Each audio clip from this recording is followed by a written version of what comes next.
Yeah, I ain't about to sit here and Hey, yak look, that long about I this like I like movie. Johnny Depp, but not that much, man. Anyways, Let's fuck go it. in depth about this movie. Let's go in depth. See, I said it. Happy New Year, everyone. Welcome to 2026, where we're kicking things off talking about drugs, because yeah. So, well, yeah, welcome to 2026. It's gonna be like 2025 with extra steps. Electric Boogaloo. Nah, Granted, just granted, extra it's been steps. Electric Boogaloo since 2020, so yeah. No.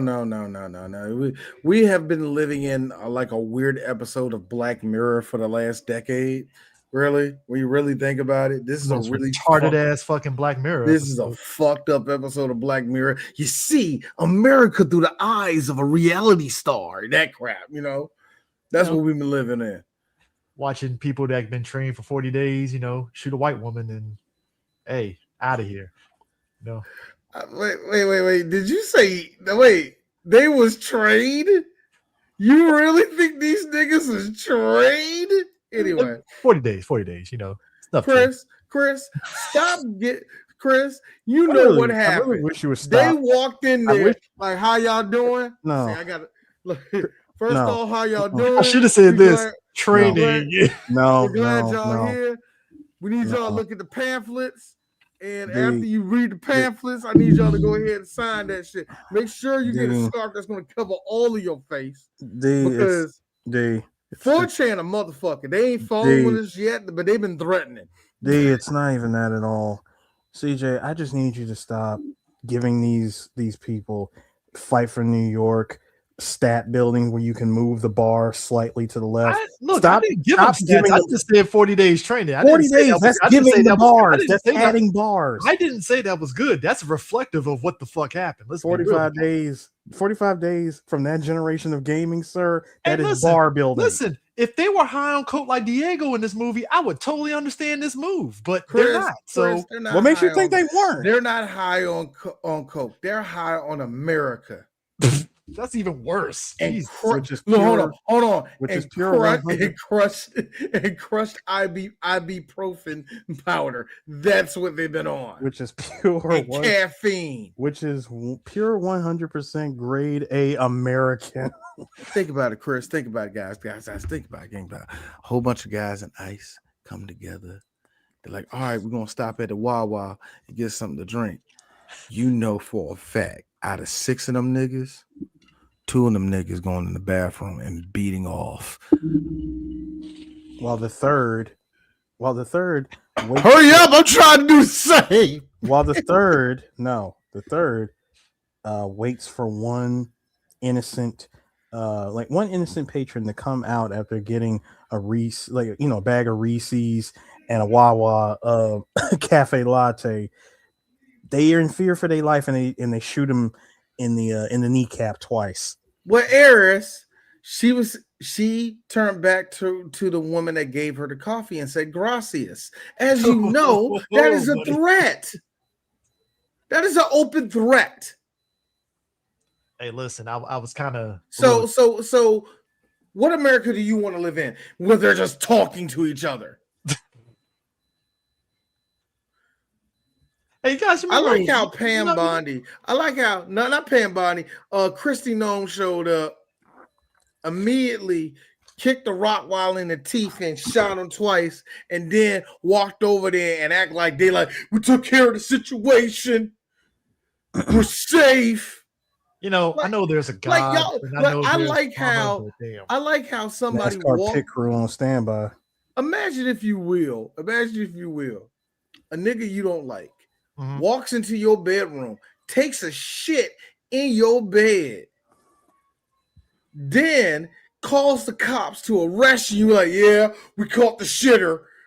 It wouldn't be shitting here if this person put the shit here. So that's how that is, man. Whatever. So here today we're supposed to be talking about cocaine. Talking about the movie Blow, Cocaine, one of many movies and television shows that talks about this era preluding the crack epidemic, the crack war and stuff. And what I find fascinating about this, let me ask you this, Deke. I guess the way I structured the question to you offline should have been framed differently. I often wonder to myself, like Blow and Snowfall, both we're following two characters who started off selling weed and then they ended up pivoting into selling crack, which makes sense because to your point, it's a stronger More money. drug, money, and all that stuff. But I often ask myself, how many weed dealers continue to just say, hey, I'm going to stick to selling weed despite crack popping? I'm really curious on that. I don't know. I wasn't alive during that time. All the drug I know dealers that, but that's something that I'm all the curious drug on. dealers I know either A, really flirt with going to jail, or B, I do this shit on the side, man. I've been doing way too much weight because I got stopped by the cops twice, and I'm fucking with fire. But I know they locked me up one time though, and they did drop the charges. Don't want none of these charges, like those niggas. You know what I mean? I don't know nobody. Because I have to imagine. Can you imagine? I don't know nobody like I know a crack, like a cocaine dealer. Like, yeah, you got to understand. You see, I upgraded this because. No, I'm just imagining. I just think it's an economic reason, man. Like, I know that, but I have to imagine that one guy that is just staying the line of I just sell weed and that's it. I'm not dabbling in anything else. He's watching the fucking crack epidemic and it's like, actually, no. I think back then, actually, if I'm mistaken, back then, those guys did everything. If you got your weed, you got your weed from the same people. Put it this way: if Rich Porter had all them niggas out there selling all that coke and crack back then, you know the same niggas saying, look, man, I'm just trying to get a joint. Man, shit, man, look, give me. Yeah. I got you, nigga. Drug dealer is just that, drug dealer. Not one thing, multiples sometimes. But like Devin pointed out, the director of this movie, he did Life, he did Who's the Man, and he did The Ref. And he was also co-creator of Yo MTV Rap. So you can kind of get an idea of this guy's filmography and wheelhouse of what he does. It's kind of interesting in a way because like Who's the Man really isn't that great of a movie. And then to go from there to Life and The Ref, which are probably like better movies, is kind of interesting. But anyways, Blow follows George Jung.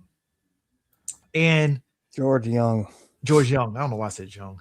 You know, you're pronouncing the J like GIF and GIF and all that crap like that. Yeah. George Jung. I think what's weird about this movie, and I'm glad you pointed out, D, is that it definitely felt like they were really trying to extend and make George's story way more interesting than what it is.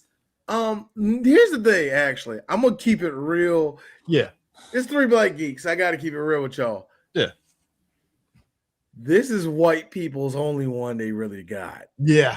When you look at the roster of, I hate to say that like that, but when you look at the roster of people who slang yay, who push coke, dope, whatever it is in this country, usually they are the Hispanic version or they are the black version. There ain't too many white boys. I'm pretty sure, yeah, the mob push coke, yeah. Yeah, the Russians do it. Yeah, it matters. It matters the reason. You're talking Anglo-Saxon white. Yeah, no. I'm talking who are the all-stars. There ain't no white all-stars when it comes to this shit. Everybody know who Freeway Rick Ross is. Yep. We know who Big Meech is. We know who Rich Porter is. We know who Rayful Edmonds is. We know who Frank Lucas is. That's a five-man team. We know who Pablo Escobar is. We know who Manuel Noriega is. We know who in this movie is Diego, but in real life, we know who Carlos Rivas. God damn. No, Diego was Carlos Rivas. No, Carlos. No, you know. Yeah, that is his last name. I always go by his other name, Linda. It's not Linda. Letter. Letter. It's L-E-A-E-R. Carlos Letter. Yeah. He yeah. You know about all of them? Who's the white guys? George, and that's it. Walter White. That's a fictional character. No, it's hold on. No. You do know that Walter White is actually based on the real Walter White. No, y'all. We're fucking up. White Boy Rick, yeah. No, we're fucking up, y'all. We forgetting the biggest drug dealer of all time. Who?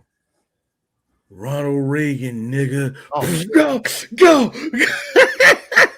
Hey, look, man. Me and D said it best when that Black Ops trailer popped up with fucking Ronald Reagan's ass in that game. Me and D were on the floor laughing, and I was like, the biggest drug dealer president. They threw his ass in a Call of Duty game. Pretty apt. Pretty fucking apt. But here's the thing. When you have crack. Anyway, damn crack. Anyway. But yes, I heard of White Boy Rick. Yeah. I heard of White Boy Rick. Oh, White Boy Rick. There are but when it comes to there's not too many of them though. But White Boy Rick was mixed up with black drug dealers, so it don't really count. That counts. It still counts. Counts. That's like supporting George Jung messed with the Colombian cartel, man. All right, fair.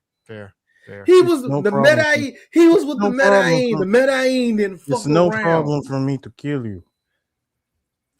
You know what the most who's playing we ticket? Do you know the most crazy? Who's closer? You're close. Am I close? I had to use. Sorry, I was using the sound. I was using the sound bites from GTA 3 from the Colombian cartel. Since you mentioned it, it's no problem for me to kill you. Dude, you know the crazy part about this film that it's kind of surreal seeing it is when he tells that pilot, "Yeah, I'm gonna need the names of your kids and pictures of your wife and all them." I like how he looked at Depp and Depp looked at it like, "Don't look at me, look at God, bro." He specifically asked for the kids. He's like, "Oh, and I need the names of their schools." I was like, "Yo, yeah." Well, I'm sorry. Here's my thing. If you go disappearing, I need to know your kids. I need to know where your kids is at. I'm just don't know. This is called insurance. You ain't gotta worry about it if you do your job. I'm just saying, Eris, you ain't gotta worry about it.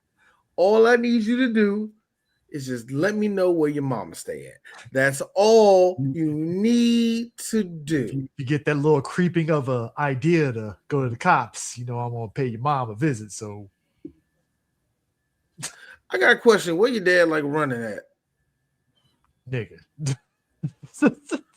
No, don't shake your head, motherfucker. I need to know where the park is at. That's why CJ. I need to know where the park is at. That's why CJ is glad that he listened to Dare. Just say no to drugs. I'm not trying to have that happen in my life. I could be. Here's my thing.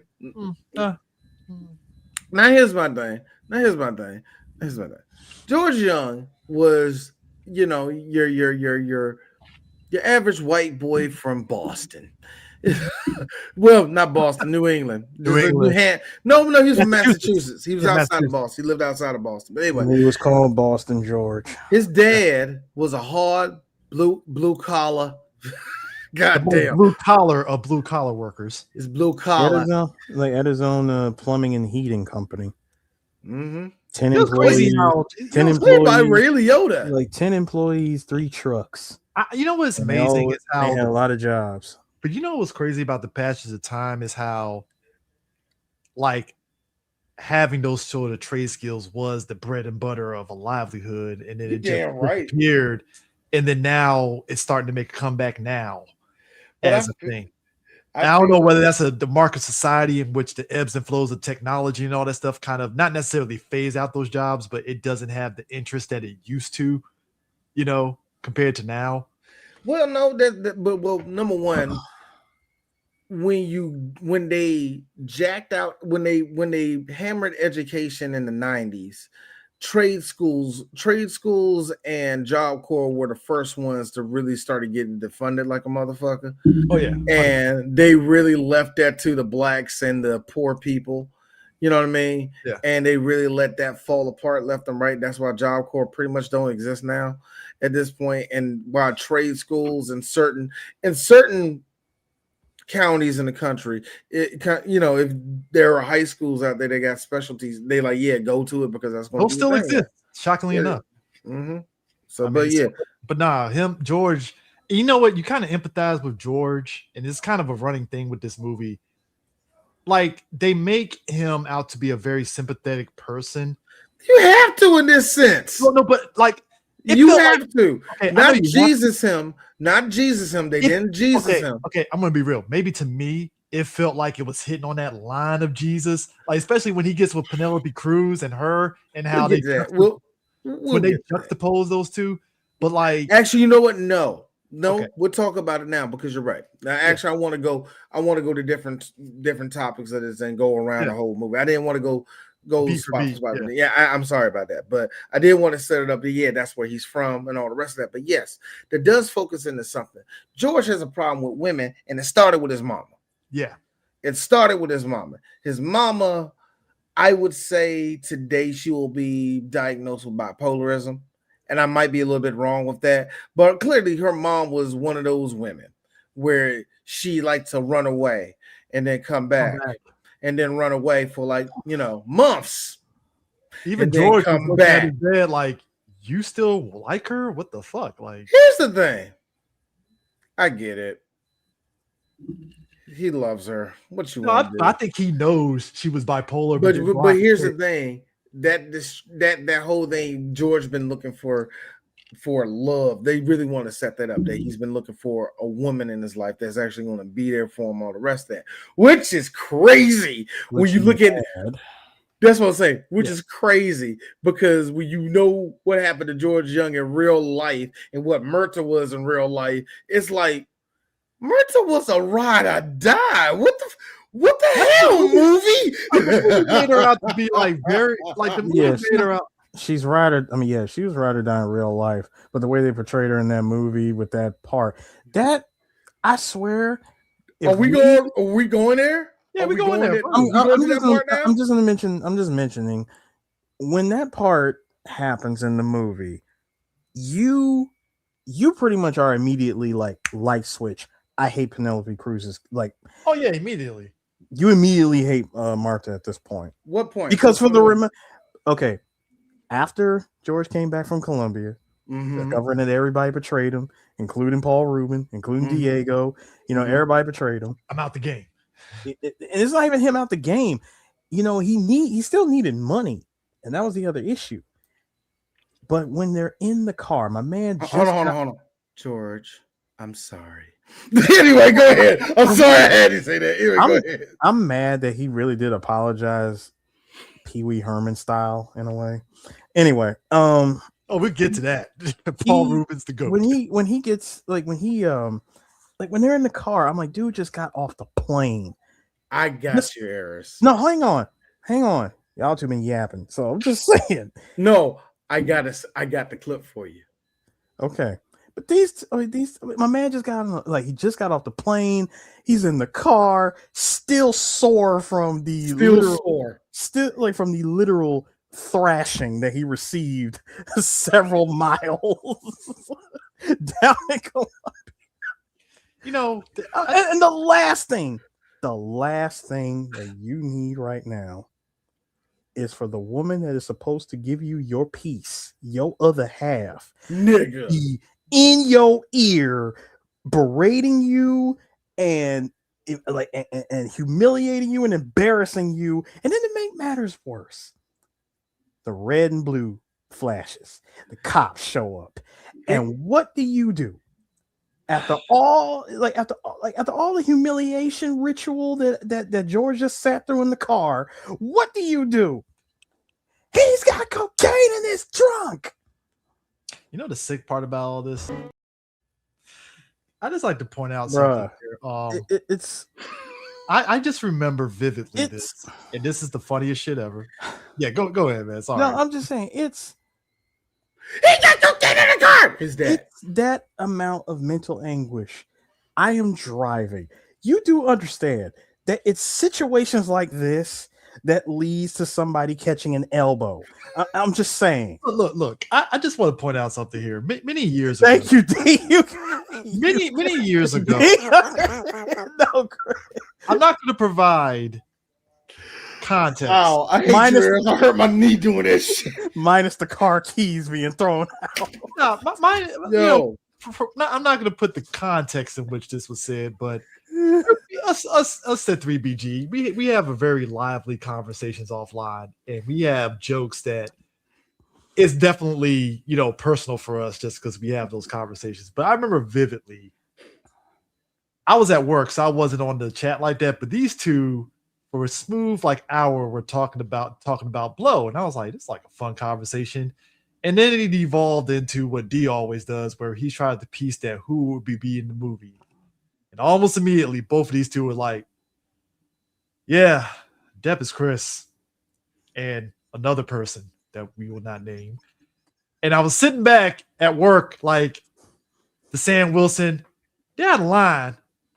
We're out of line, but we was right. You're out of line. On target, right? Especially the car scene. That's why I had to slap the phone down, because that car scene hit my head immediately when they were talking, and I was like, "Oh God." Because CJ, you have been in that situation one time, entirely too many. No.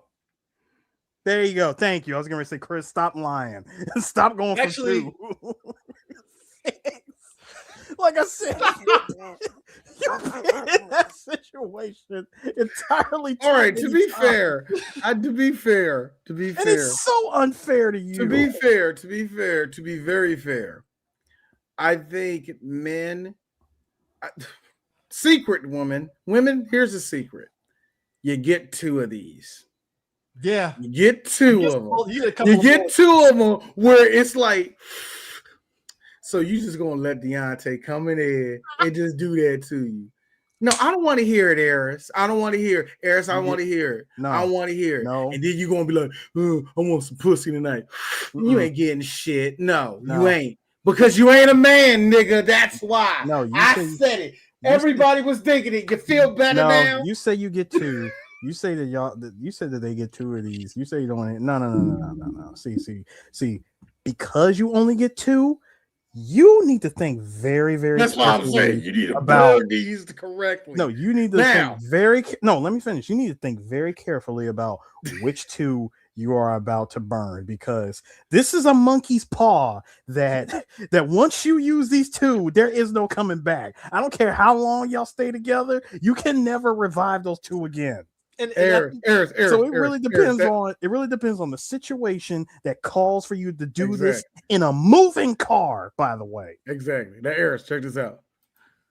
Warranty may be voided if you have a black woman. Look. All I'm saying is this. Hold on. I actually got to be worse. I'm saying this. He had a Colombian. That was every single waking moment. Did you see? You had a Sofia Vergara just waking up.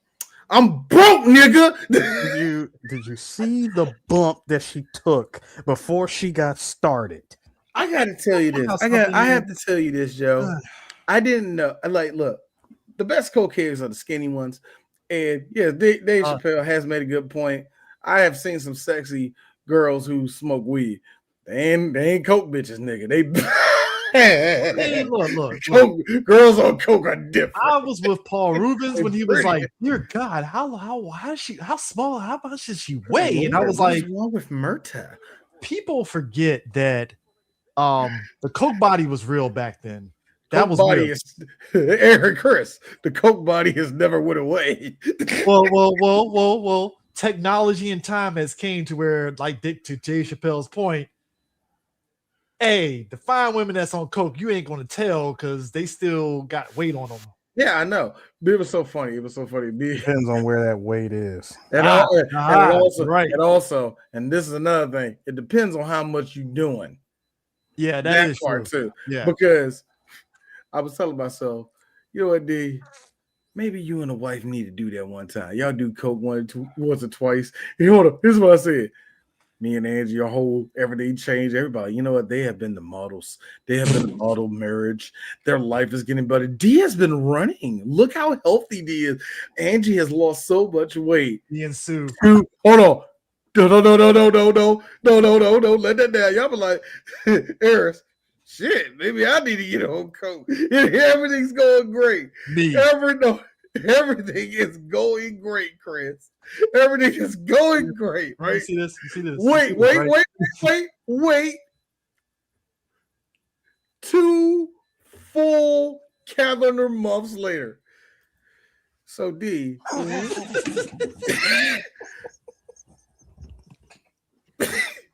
you have to explain to me. Knowing that this nigga is How did naked you is smoke the whole house up?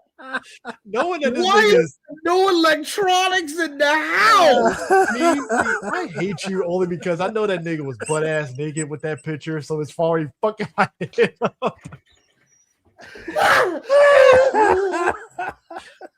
Fucks my head up. I'm sorry, it really does. Ooh. It was mid-stroke. It was mid-stroke. Stop. Sorry, Bing Rains from Baby Boy butt ass naked is fucking my head up. Oh my gosh. But think about it. Everything be going good. Life goes to hell. And the reason why I think that is because Richard Pryor has yet to lie to me. Richard Pryor is like, man, like coke. Nigga, I'm like I'll do coke. Man, nothing wrong with coke. My friend been doing coke for 15 years. They ain't addicted to coke. He's like, here's me. Passed over here. No more for me. 2 weeks later, Jack. But see, that's my thing. It's like kind of. I'm getting real good on it. I'm getting fantasies over there. All right, baby. I want you to go out on the roof. No, but that's what I'm saying. But that's what makes it Roll around the so. house 3 times. But that's what makes it jump so. off, fall on my face. But that's what makes it so wild to me is because when you see George when he moves out to California, like you said, with $300 to his name, and he starts selling weed. Boy, I do like how they do. Easy. I like how they juxtapose like, hey, they were smoking weed, they were happy, everything was light and great and stuff. And then everything comes in, it gets like dark. Chris, you gotta think about it. See, that's how they position everything. See, in 1960s, everything was groovy, man. and Chris and Eris, I gotta ask you. Mm-hmm. Because you have an affinity for women with no skill that go into one fucking avenue. Like I heard, you really hate that. Yeah, I like that. What the Wayne? I never told women not to do any. I never done that. You need to take that back. So how'd you like the OF model equivalent in the 1960s? I'm a stewardess.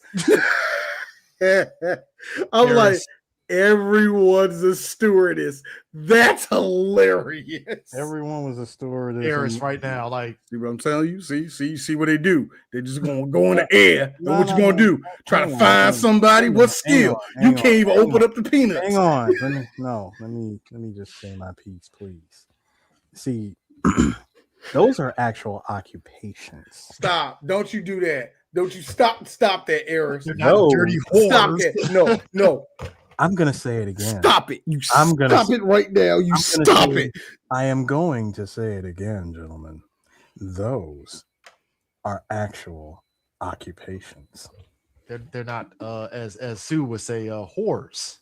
I like how Eris, who has an encyclopedia knowledge of porn stars, go try again, ho. It's very Al Bundy-ish. No, ma'am. Because it sounds very disrespectful, like him telling, like, oh, girl, no, Eris is being a connoisseur, and y'all don't understand it. I need y'all to understand what he said. That is not an very distinct. Eris is like, that's not an occupation. And let me translate that for you. You call pump, read the chat for 5 straight minutes, pump twice. Read the chat. You funny. I ain't gonna take my. I want people to understand. Eris is like, oh, Sue's insults is very unisex. So this isn't to women. You'll say this shit about men. No. See, Eris does not, because Eris is not a connoisseur of gay sex. He will try his best. But he's not a good. You're saying, listen, I go about this entire world through a sports analyst mindset. Okay. I mean, it is. There's already a social media guy that does that too. So Eris turns into Chris Collinsworth. Now here's a guy that just loves to come inside. You know what I mean? He just loves. Well, of course,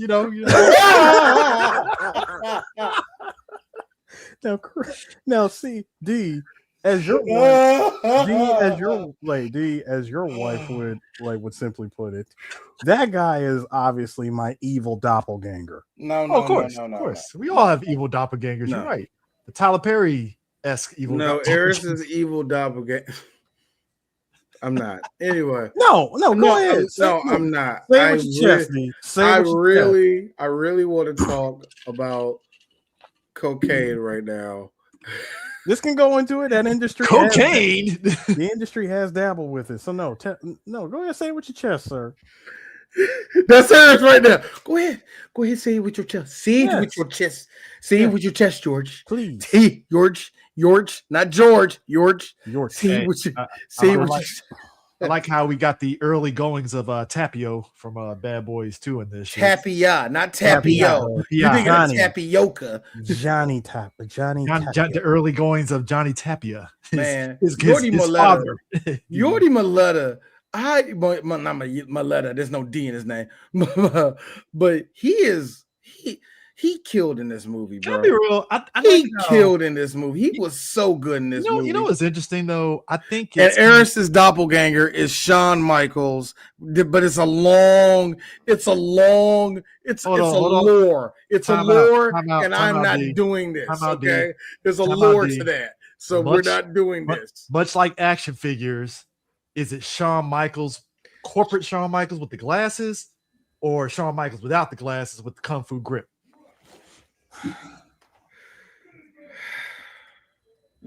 Ladies and gentlemen, 3 Black Geeks will be right back. Habibi firebombing got a missile tuck. If them robbers come through, then I guarantee they give it up. Lifestyle huge, this basic bitch, she in the little stuff. Hit a bucket, shit, I'm getting clutch. Monkey spot a fiend, whip it up, and then he fix her up.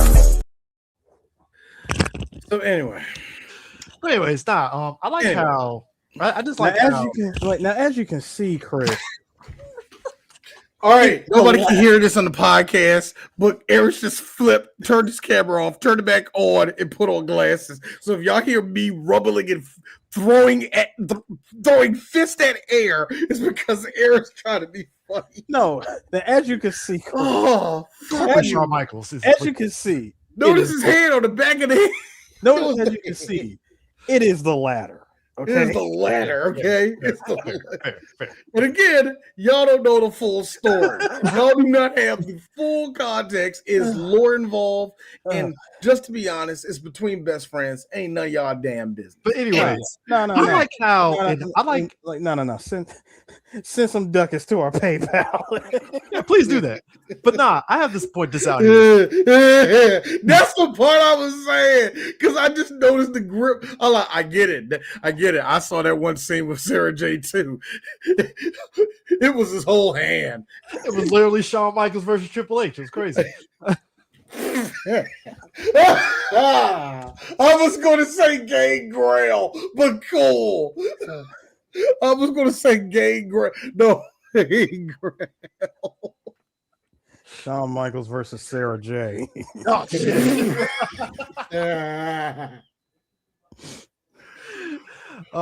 Somebody got to clip this. Hey, hold on. Look, real talk. Look, I will say it for you, dude, whose name is obviously Darius. Her ass is fat though, so I'm just gonna say. Look. All I'm saying is this. Great. Fair statement, I think. And look. Here's the thing. I know y'all niggas don't like Russell Westbrook, but you have to respect the numbers. That's all I'm saying about Sarah J. That's all I'm saying. Back to this, we talk about, okay, I think it's kind of funny, like with us as black people, we critique Hollywood on how they portray black folks, right? And there obviously there are certain actors in the black community that lean into that and it works out for them, right, in their career. It's kind of interesting on the Latino side how they've been characterized in so much stuff, and there are actors that know how to lean into it, and it doesn't really kneecap them career-wise because it's like, oh, you're a guy that we can put in this sort of character archetype and it works. Mm-hmm. For a lot of Latino actors, like up and down the spectrum and stuff. I actually think that's I don't know about that. Yordi is a villain. He's going to be a villain in every freaking movie. But he's good at it, though. You see Yordi Mola in any movie, it's like he's the bad guy. He's the bad guy. Well, he's the bad guy. And also, to be honest with you, this is just D's opinion. I'm probably very wrong because when it comes to the Spanish actors, and when I'm saying Spanish, I'm talking about Spain, Barcelona, them actors. Yeah. It's a different set because and Penelope Cruz is a part of that, which is so funny because the three that's so funny because the two, both for him and because Yordi and Penelope, both of them are Spanish. But it's funny with them. I know it's a whole other game, but in my opinion, Yordi's career got clipped because of Penelope's husband. Oh, Javier, really? I feel that Javier Bardem fucked up his whole career. Javier Bardem said, is objectively a much better actor. Objectively, and I mean this because I like Yordi, but he's a much better actor. Hey, look, and he's actually banging Penelope Cruz. Hey, look. Me and Sue watched F1, and he played somebody that was very convincing as an F1 owner. So I'm like, hey, I love you, Javier. You're great. I love you. Javier, and we're going to get to that movie whenever we get to that movie. That's the last Pirates movie where he's in, and the last Pirates movie sucked. He was great. His effects, like every time he moved, it looked like he was still in the water, and him doing that little, doing that whole little thing. I'm like, and also him sounding like, sounding like he drowned as he's talking. I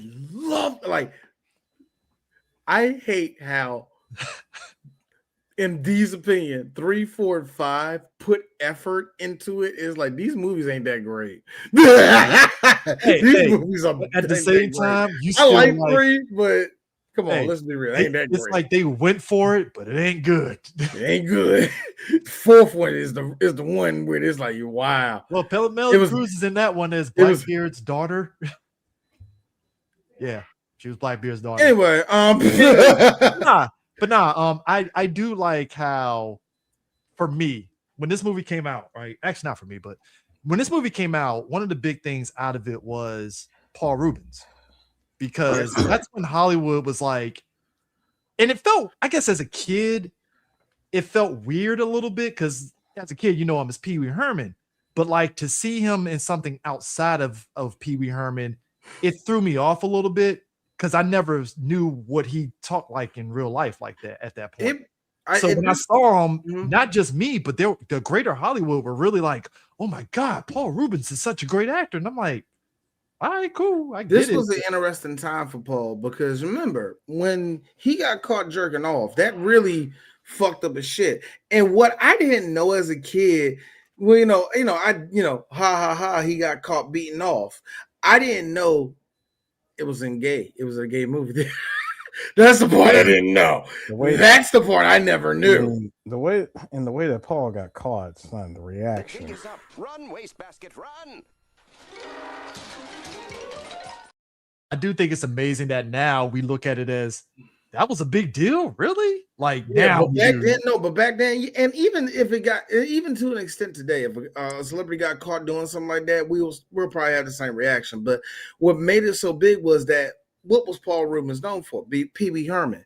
Pee Wee Herman always talked to the kids. He always talked to kids like me because I had ADHD as a kid. What the fuck you want to do? That nigga made it fun to be who he was, man. Yeah, and that's who he. That was just, and for him to get caught. Imagine anytime somebody who's supposed to be wholesome get caught doing anything dirty. Yeah. You know what I mean? Yeah. And what did it for Pee Wee Herman, and it was one of the best things ever, was this. He didn't run from it. Yeah, he was just like, he got on Arsenio So, what do you want to talk about? I don't know. I was like, yeah, we know, Paul. We all know you got caught whacking it. Oh yeah, nah. So, and like he built his reputation up after that. Yeah, you're right. They definitely left out the gay part because it's like we, and it's kind of interesting because wasn't it this movie that everybody found out he was gay basically? Because he plays a gay guy in this movie, so yeah. I think for a lot of people, this was their first in knowing that he was gay. And for a lot of people, I can say for myself, I can't say if it was known around Hollywood before then because I didn't see all of the Paul Rubens on documentary. I just being real, I didn't see all of it. It made me cry because Paul meant a lot to me as a kid, of course, and because they was going through the whole part where Pee Wee Herman came together. By the time they got to the end, showed him doing all the Pee Wee Herman stuff, I was like, I got to stop this. Oh my God, I love this nigga. I miss him. And Paul died, and Paul actually died right before my birthday. It was the weekend of BlurCon. And he died right before my birthday. Oh, it hurt me, man. Yeah. But you know what I mean? So like, this movie really it boosted his profile in such a way to where I think folks at that point I would say forgave him, sort of like, at that point, because Paul remember after that part from the jerking off to this part, his career was doing this up and down where it'd be like, is that Pee Wee Herman in this movie? Like you don't see him as regular Paul Rubens, you know what I mean? So what's the beautiful part is the last 10 years of his life, people loved him so much. He came back doing Pee Wee stuff again, and everything just like ended well for Paul Rubens, you know what I mean? It ended well for that motherfucker. He was an inspiration to a lot of people, right? And what was it? It was it was around this time. I remember a lot of people. My dad was questioning, like, I think he is gay. I'll tell you another actor in this movie though, that I like. You said like that's a secret word. I'm sorry, I had to do something like that. Bobcat Gold. Nigga, thank you. That's what it was. Everybody popped when he was in Mystery Man. Yeah. I was trying to think of it. I'm like, no, it wasn't Batman and Robin. I mean, it wasn't not Batman and Robin. Batman Returns. Batman Returns. It wasn't that. It wasn't another movie he was in where he just showed up like a cameo. Hell, even when he showed up in Gotham as Cobblepot's parents, somebody was like, long term stuff, not the same universe, but cool. It was actually kind of cool. Bobcat being in this movie, he's another one that I think I would dare say underrated. I keep forgetting he's here and he's gone. I keep forgetting he's in the movie and he's gone again. If you are a Xennial, you know Bobcat from the Police Academy movies as the unhinged crazy guy doing that kind of stuff. And if you're an all the way millennial, remember when he was in unhinged, you can't tell if it's him or Icelandic artist Bjork. Fuck you, Eric. You fucked up the thing I'm about to say because all I hear is Icelandic. I'ma go with Bobcat. Oh no, that's Bjork. That's Bjork. I'm sorry. For me, hey, look, shout out to both, both Bobcat and Bjork. All right, we love you. Bobcat, Bobcat for me is legendary for one reason. What was the name of that shitty ass show? Unhappily Ever After. Yeah, Unhappily Ever After. He was in it. Want to be Married with Children, John? Yeah. He was the whole. Yes. He was the whole show. You might have hated that show. The Unhappily Rabbit was the whole show. I loved it. No, you might have hated the show. Everybody liked Nikki Cox's tits. No. I enjoyed the show, period, for what it was. I did it because I didn't like the mom. I didn't like the wife. I didn't like her. The mom left, and then when the mom left, like it was different for sure. But no, Unhappily Ever After. Unhappily Ever After. I've always looked at as the live action version of Family Guy. Yeah, it was it was live action Family Guy without the cutaways, whereas War at Home had the cutaway of your boy Michael Rappaport. True. I will say this, Eris. Remember, when you said that, guess what flew in my head? Remember they used to play Hit the Road Jack. Mm-hmm. Oh man. When she came back, they showed her come back into the picture, and she's like, "Come on back." I hated her. Yeah. Who played her? Now I gotta look up the show. Now I gotta look at the show. Anyway. So wait, where we at? No, we were just talking we were about in just blending how it just blends into marijuana to coke. Fucking Stephanie Hodge, that's who that was. Anyway, I'm going. It's kind of interesting how it's like he goes to jail because he's transporting marijuana across state lines, and I like how he tries to finagle the judge. And the ladies look at him like, I don't believe what I'm doing is a crime. You know, it ain't a freaking crime. It's invisible lines. You see, invisible lines. Ain't a fucking crime. No, I'm sorry. He's from Boston. Ain't a fucking crime. No, first of all, he quotes a song. Yeah. Johnny Depp, ladies and gentlemen, with that glowing blonde hair. It's not even that. It's the turtleneck. The turtleneck. But the turtleneck is making me pregnant. That's what I'm listen. It's duster for me. Listen. I hear that. He's quoting a song when he's like, "It ain't me, babe." He's like, "Trust me, it ain't me, babe." You're saying this to a judge, and even the judge had that look like. When the judge looked at the bailiff, like, "Is this nigga serious?" Dude, it's like the fucking shit from the other guys with the. Now hold on, she hit him with that, and then she goes, "God, okay." You know, your concepts are very interesting, Mr. Young. The way that she says that with the biggest grin in the world, I'm like, she's about to throw the entire book at him. He says, but unfortunately, the lines that you crossed were real, and the drugs and the plants that you carried were illegal. Your bail is set to $20,000. Nigga, did I just catch you having fun? I like how his that is $20,000 in late 60s money. Look. It ain't me. Hold on. It ain't me, babe. It ain't me. And he winked at her. Yeah. Man, what the fuck is you talking about? What the fuck was that? I'm sorry. And I understand. After she threw the book at him, I love Johnny's his reaction to that was immediately turned to the judge like,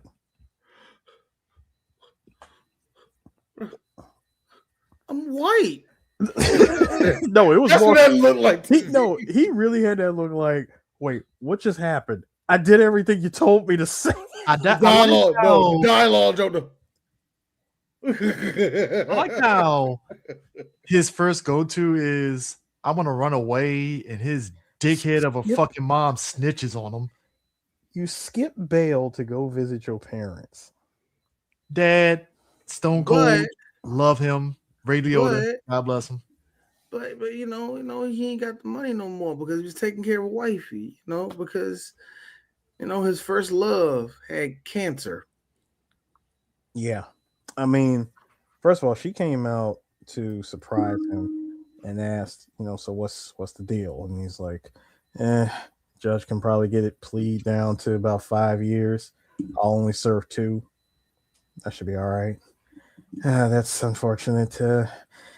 I can't wait 2 years. And for the love of God, CJ, I can't wait 2 years. I like how he just turns off the camera. Anyway, she goes, I can't. She's like, I don't have 2 years. And I was like, no. Son, the funeral for George's first girl, it's so sad. I really miss my old it looked like that. It was sad because that right there was the turning point for George. I'm like, dude, at this point, you done graduated up from weed to cocaine for being in the prison that you were in. And I must express that his best friend stayed in Mexico, and God knows what happened to him. Dude, the fact that he said Tuna stayed in Mexico, God only knows what happened to him. Ethan Suplee, who always plays, I'm the kind-hearted fat best friend. And you look at him now, kind-hearted best friend, no longer fat. I'm just saying. Good for him. No longer fat. Well, You know what that means, everybody? You know what that? that means, fat people? God doesn't love you unless you get small. But Society. hang on. His heyday run was when he was fat. That's what I'm saying, man. Like, yo, come on, man. He was Scottie Pippen on the Bulls on My Name is Ed. My Name is Earl, bro. Actually, nah, he was like the fourth funniest best person. Because for me, it was like Jamie Presley, her black husband. Then it was Jason Lee. Then it was him. Yeah. Ethan Suplee. That's what I say. He's supply, not supply. They go supple like his breast. Well, he's now fit. No, he's not. He's just well. Very well. Tell him to take his shirt off. It ain't gonna be ripped. It's gonna be like, I see it's drooping. You all right though. The thing that was killing you is gone now. But it is kind of amazing how worse. I mean, it could be worse. You could be, you could be Tracy Morgan, at an arena yelling at people for not standing up during your hip hop moment. See, first off, I really thought you would disrespect Busta Rhymes. I know, right? Really, you disrespect Tracy Morgan. So you know what? I'm cool with that. Man. Look. Things. It's been good for Busta ever since he got hit by that truck, man.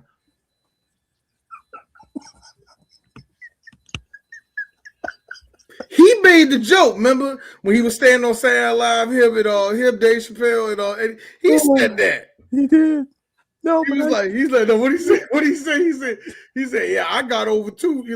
He said, yeah, I got hit over two. Yeah, what happened to you? I got hit by a truck. The doctor told me to put my hands where my eyes could see. do. For real, y'all. If y'all don't get the joke, we're calling Tracy Morgan Busta Rhymes and Busta Rhymes Tracy Morgan. Why are you explaining to white people? No. Because I know these niggas is like, I don't get the joke. That's the joke. Because it's black people's business, nigga. Like, we know. Chris, I'm talking about the niggas who ain't sharp. No, but I respect Chris's gatekeeping. I do. Like, how you're giving recipes? Yo,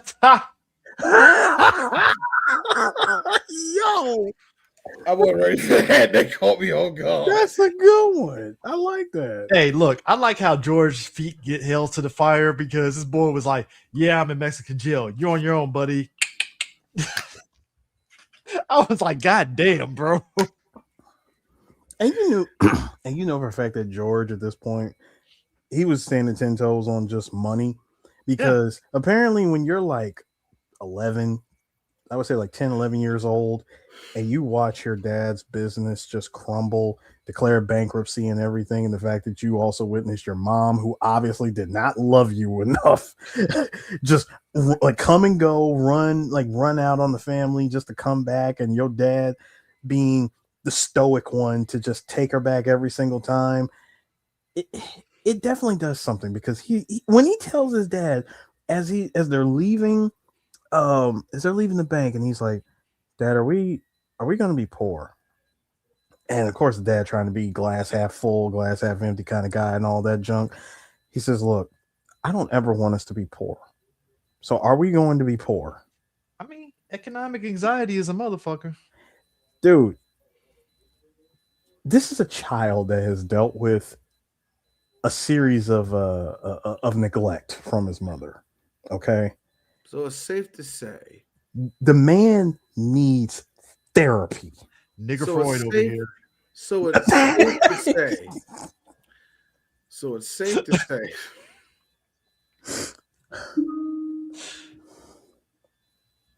The man needs therapy. Is what I'm saying. Dude. I think this is the lesson for every movie of this era. You sell drugs, you need therapy. Just like we sit there and talk about women that strip, they need therapy. Like, I look. You do That's not OnlyFans. fair. You need therapy. That's not fair. Yes, That's it is. not fair. Yes, it is. That's How is not it not fair. fair? Yes, it is. That is not because fair. because as Mr. Wallace said back in 1994, don't be mad. UPS is hiring.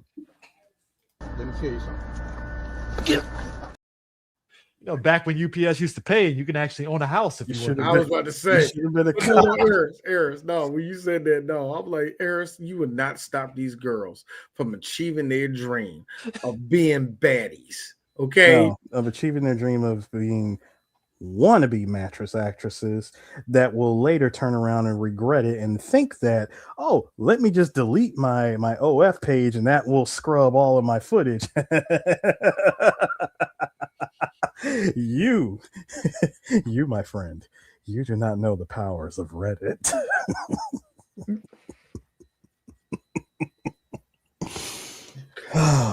We've been talking a lot about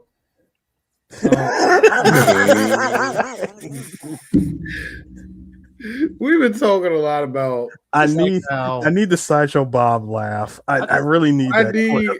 we've been talking a lot about Let's say this man's so cracked. Eris. This man sold cocaine in 36 hours and cracked up some money. That's crazy. Eris. No, go ahead, Everybody, real quick. I need y'all to understand. Me and Eris have gigabytes worth of brain cells that have been lost to this. This I understand. But please, to remove. You don't understand. First of all, Y'all don't understand the shout outs- brain rot this is for me and Eris. First of all, shout outs to Cliff Curtis playing Pablo Escobar. I was going to mention that. Cliff Curtis, the man that can play Right. any race if he wants to. He Now, really can. hold on. He's a terrorist. Now, hold They say on, he was y'all. Man Pablo hits Escobar. random select on different Okay, races. okay. You see this finger? This is Cliff Curtis. This is Johnny Depp. And I said, to myself this. George Jung, okay, 5'10". Pablo Escobar, 5'6". So this is what D likes to tell y'all. This is okay. I don't have the button for this, but this came on famously on the Tom Jordan Morning Show. Mhm. J. Anthony Brown had this button called Hidden Racism. And this is the hidden racism.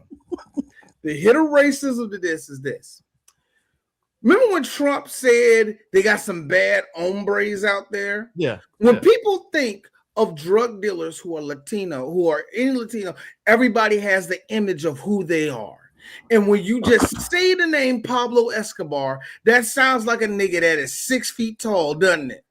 Well, it's like the No. equivalent of a black man between the heights of blah blah blah to 6'10" and shit. So No, you're serious. talking about the racial profiling of a black man with dreadlocks between. That's what I'm saying. Between the heights of between the height. Wait. Between the heights of 5 foot, between 5'1" and 6'9". because But you no, think that's of a what I'm saying. Latino thing, you think of Hector from Fast and the Furious in your head immediately. That's Or what I'm variation saying. of that. at But least, in this so. case, Chris, Hector in every movie. in this case, Chris, Playing when you Hector. think of drug dealer, when you think of big bad boss drug dealer, you are thinking of somebody that looks closer to Manny from Scarface than to somebody that looks like Jesus that cleans your car. You're not thinking of Jesus.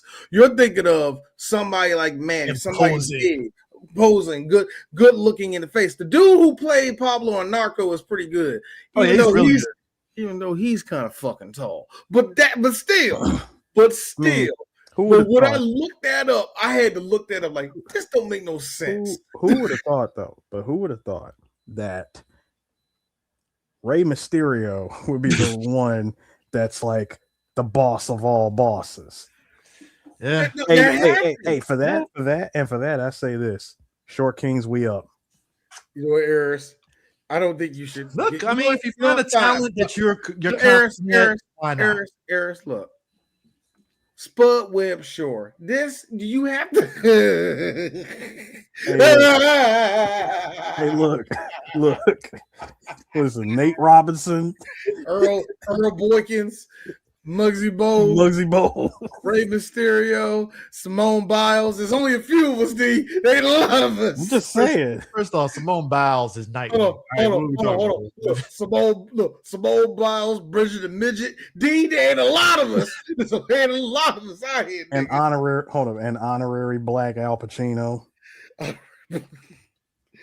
Dog, I'm telling you this. But that's the thing that killed me, man. When you think, Two removed. yeah, 5'6". Can I put out something? It's like, yo, man. I thought the most funniest moment, and only Cliff Curtis can make this shit look cool. I like how George and Diego are sitting by the cars, and Pablo Escobar says it to his boy, and he just pops the man, and you see the blood splatter. I like how Diego was like, "Whoa, what the fuck?" Like, bro, it was the handshake, and then you walk. Then as soon as he walked away, and I'm like, okay, at least he explained it because he's like, this. Look, that man was full of promise and courage, but when he messed up, he was gonna, run away and go to the policia. So he was an informant. Yes, like El Rata. So and so the way that he explained all that, and he said, with everything, everything that would have happened if he gone to the policia, like his wife, his kids, his family, parents, everyone that he loved, many people would die. So I believe that he came back to Pablo, negotiate, you know what I'm saying? My man negotiated, take me out, leave my friends and family out of this. They got nothing. Yeah. A man, I bet it was something. I bet it was like, do you want to do what you want, or you want to do an honorable thing? I want to do an honorable thing. It's good for you. You're a good man. Good. We get to do the honorable thing. Yeah, so he's thinking like, okay, I get to do this. I get it. Huh? basically, if if your boy Marlo Stanfield would have taken some notes here, instead of telling innocent people you wanted it one way, but it's the other way. well, look. Marlo he was almost there. Technically, he actually did get out of it. I know this ain't, this not the Wire podcast, but I'm just saying. When it's always good for a Wire. I'm just saying, when you think about it, No pun intended. when you think about it, he got away with all of his money and got away with with several murder counts and all that crap put in between. Crazy to me though. Oh, Eris. And all you have to do is give up the crown. And real quick, Eris.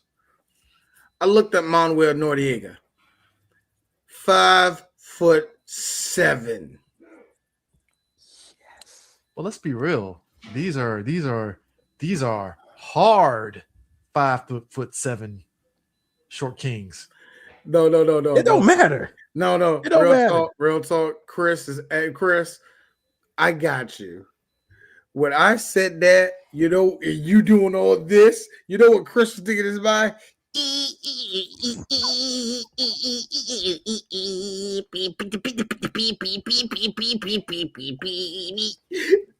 Yeah, that's what you thought. You heard the rubber band in your head, like these tiny niggas. Ugh, look at our armies. Seriously, that's a real thing. First off, Napoleon wasn't short, but Boots did do a lot of heavy lifting. Boots did a whole lot of heavy lifting. And real talk, the two best generals that were better than him were black. So we're not getting in that. But anyway, even in genocide, black people rule overall. Crazy. I like how Napoleon was getting dunked on, and they're like, "Oh shit, they got a ship. Napoleon, we gonna save him? He good. Keep going." All right. What's going to happen? His son is going to write about his dad's life, and his story is going to be the most famous story of all time. And they're going to put a famous white boy to do the role of the man in the iron mask. And people are going to be like, oh, I love this movie. And all of a sudden they go, look, wait a minute, a black guy made this? Shut the fuck up. That's never going to happen. Look. Napoleon was also Notre Dame. Look. All I'm saying is it's like it has to be a measure. Like, okay, all right. That whole thing with them Napoleon was 5'6". I'm done. I'm sorry. No risk, no reward. Hey, I like how Diego was being such a bitch about wanting to know fucking George's connect. Can I do it, Ayers. Do it. If I may, dude. First of all, I get it. I get it. I was in Mexico, I'm in a Mexican jail this whole time. George sold copious amounts of cocaine and made millions and millions of dollars. I get it, right? You get out and you thinking everything is straight. First of all, it took Escobar's influence to get him, to spring him, right? Yeah. So there's that. So technically, George is doing you a favor, because when they had the introduction, they had the whole conversation. Pablo's sitting there telling him, "Listen, the thing with the stolen cars and all this other stuff, I can't have these problems. I don't like problems." I like how he pointed back to that bloody wall and said, "I don't like problems." Know what? I love how they made him such a look, dog. I don't want to kill you, but I will kill you. Like these are rules. Now, when he told him again, he says, "Look, I don't like problems. Okay, I don't like problems." And he says, "Look, with all due respect, okay, he's my partner. I'm not doing any negotiations. I'm not doing anything without him." When Pablo Escobar looks at you and says, "Are you sure? I need you to take a beat." He broke out Chris Chan's grandfather's finger. Do you realize? He broke that out. He was like, "Do you Dude, that finger did a whole lot of talking, didn't it, Aaron? When he asked, "Are you sure?" Meaning, I would rather put any of my people next to you than you using somebody that I had to spring out of a Mexican jail. Are you sure? Dude, he hit you with the Microsoft. He hit you with the Microsoft question. Are you sure? He hit you with the Clippy. Yeah, he hit you with Clippy the clipboard. Are you sure you want to do this? I like how Clippy always had that one arm, like, dude. When he said, "See this?" and when he says, "Yeah, like I'm not doing anything without him." Okay, then. Let us never discuss this business again. That is Pablo's nice way of saying, "All right, if we somehow circle back to this, I have 2 bullets that I need to put in somebody, and not just one." Hey, look, all I'm saying is this. I keep it real with you. I will find you. It's just kind of funny to me, again, just how much of a bitch Diego was getting.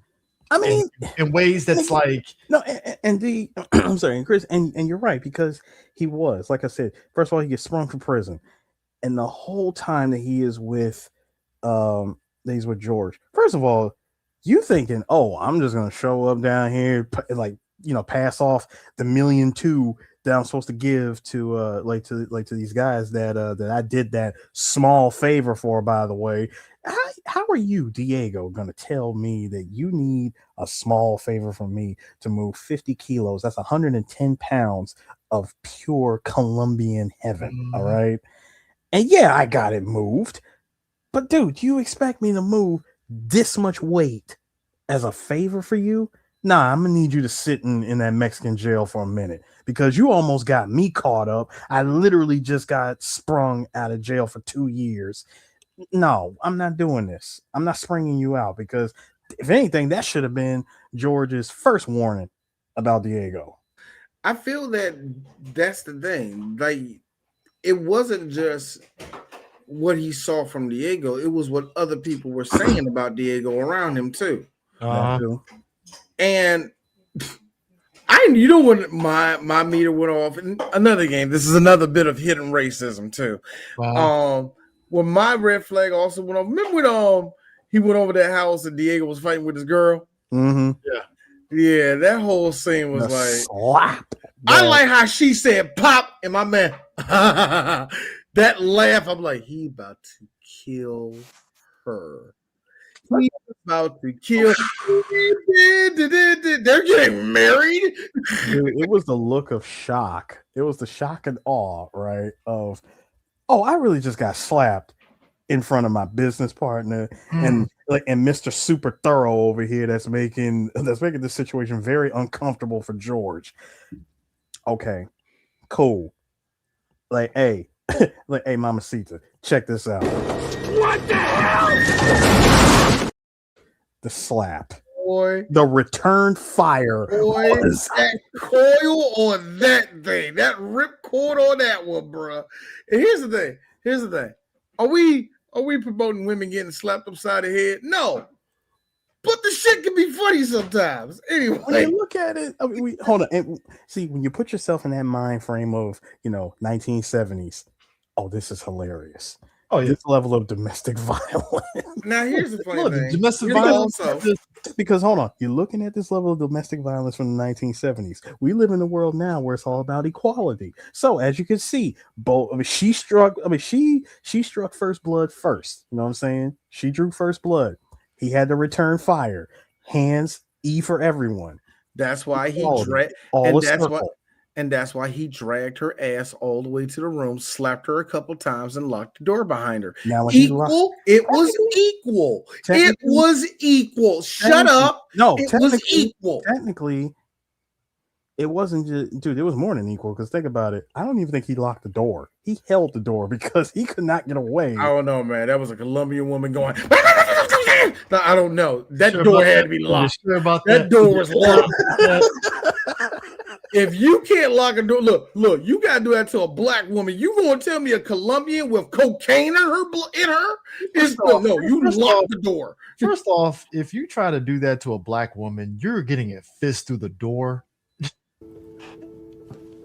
Fair. Just saying that. No. All right. My hidden racism about this comes from this. I have noticed when it comes to a lot of these movies, when Latinos are, but yeah, you're going to see women getting abused in any movie. But there's something when it comes to the Spanish men who punch their wives in this movie. It makes you think, hey, white writer. Do you want to tell us something, white guy who wrote this movie? Yeah, you want to tell us something? Anything. Talk right now. Speak. Look. I say this as somebody. There are moments where I wince at certain things where it's like I think we talked about in Wolf of Wall Street when Leo punches Margot in the stomach. I'm like, oh Jesus! Like, god damn. Hey, look. He gave her Super Sentai gut punch. Hey, look, she hit the floor and didn't get up. She didn't get up. The Vegeta with Gohan when he gave the knee to Gohan in the. Hey, look, no. Hey, when he did that, Eris over here. This is pure Super Sentai gut punch. Eris, when he did that, Eris is over there like this. Hey, look, by baby boy rules, you got to eat her out now, man. Look, that's the only way you get down to this. You gonna have to eat this chick out. I'm sorry, bro. I'm mad that that's actually part of the rules of engagement here. Now, but that being said, it's also a red flag. Engagement, I didn't know. It's crazy. It's also I was not familiar with that game. So it also brings up the thing because that's a red flag to me. Just because it's women abuse, but more so for the fact that I knew that showed a side of him that he's fucking crazy. And not only is he over there George, you're gonna have to tell me who's your connection in California, George. And I love one of the breaking points was this one. Yeah, you go up there, you invite your beach wife there. She's a woman. I knew he was mad. You know somebody's unhinged when you just start bringing in other people. Here, like when he's standing here going, like, okay, George, like so, like, you got to not George. No, first of all, the way that he did it, George, it's George. Like, George. You're right. You got to tell me. Who is the connect? It's a friend, all right. No. Like, I must know. Who is the connect, George? Who is it? Like, it's a friend, Diego. All right. I'm not gonna tell you who it is. Listen, but come on. I mean, that's a lot of money that you just made, in that short amount of time. I gotta know these things. You gotta tell me who the connect is. Like, look, I'm not telling you who the connect is. All right. Like, okay. We'll talk about this later. In other words, George, I need you to understand he is going to bring this up later. It's coming up again. And in fact, I believe it's going to bring coming up again. In fact, to make matters worse of when he's going to bring it up again, he's going to bring it up at the worst possible time when you're in the middle of a drug deal. I like how it's raining outside, number one. Number two, it looks like them other drug dealers they were selling to look like they ready to go home. Here's Diego over there. Tell me you gonna talk about that shit, man. I don't need you, Cam. I don't need you, Jimmy. I would be pissed. Like, look, for George, I don't need these niggas. For George over there count money. This is the thing. I could be making money on my own. Mm-hmm. Nah. I just want George. You know what I want, George. Just tell me who your connect is. Is there a problem? Nah, fuck that nigga. This is between me and him. Shut your Peruvian ass up. No, but that's exactly probably what happened. George to have the composure. Sit your El Salvadorian ass down. What you say, nigga? Like you heard what I say. I mean, for George to have the composure the way he did, I'm wondering to myself, like, obviously he had a reason to keep it to himself, but like, I don't know. It's kind of weird that he just gave him the name, knowing it felt like he knew that Diego was going to betray him if he gave him it up. Chris. So you really think that by delaying the inevitable, because let's be real, he's going to betray you. But that's what I'm saying. Look at his eyes. Look at his eyes. Look at his boyish haircut. No, come on. No, you mean to tell me that you believe that by withholding that information of who your connect is, you think that by dangling that over him, that somehow is going to keep him in line and loyal to you? That's never going to happen, George. I need you to be smarter than that, sir. I mean, when he told him, I was like, and you're fucked. Yeah, Derek for real. Huh? Derek fucking for real. I'll say George. I just like the inevitability of it, because then later on, when he finds out, like, hold on, the fuck you mean? What? And then just comes up there to fucking damn raise hell about it. It's like, dude, it's too late at this point. Like, the fuck? Like when he like the whole point. The thing that get me is that time passed, and I keep on hearing about this Norman K. Who is this Norman K? He's like, George, that is not a person. Norman K is an island. That's where Diego's at. I'm like, how did you not know any of this, George? How did Diego flank you that easily? Mm-hmm. And that's why, because he knew that he was going to do all that, yeah? Mm-hmm. Like, I bet I find you, you're going to be on cocaine. I got to put a gun to your head. A month later. It's empty. Click, click, click. And then he gets his ass beat for it. Eris, I got to be real with you. Yes. You know I ain't going to shoot you the first time, Eris. Eris know it. Eris will do that to it. It will be the most gangsterous thing Eris do in his life. Go ahead, D. You ain't going to do it. Click, click. I told you this nigga wasn't going to fucking do this shit. Hold on. Look, Eris, let everybody leave. Here's Eris. Bye.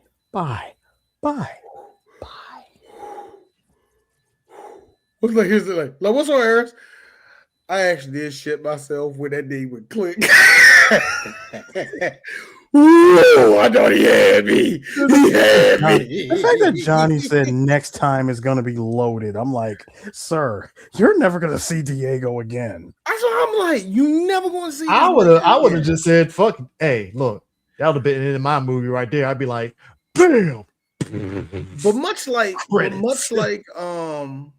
but this is but with his little breakup with Diego, that actually was the real start of his downfall. And a lot of this movie, they did cover up names, they did mix in time frames, and even people knowing each other and all the rest of that.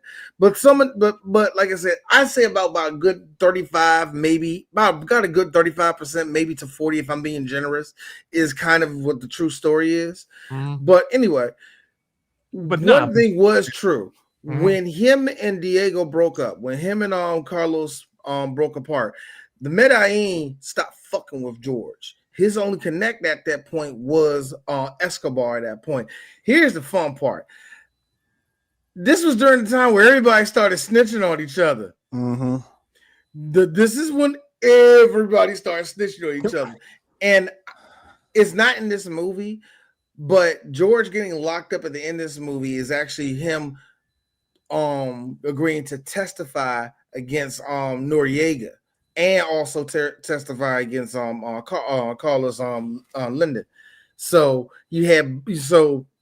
all of that was real, but the way they framed it in this movie, yeah, it's not all the same. It's not the same, but it's still all right. It's still all right. Just had to tell you, they have to tell a story. I mean, you have to tell a coherent story. So I'm not mad at the way they did it. Like real talk, George to Diego. It's like, all right, Diego, next time it's gonna be loaded. That should have been that should have just been a decoy line, because right when George leaves, all right, Vince, hit him in the head, right between the eyes.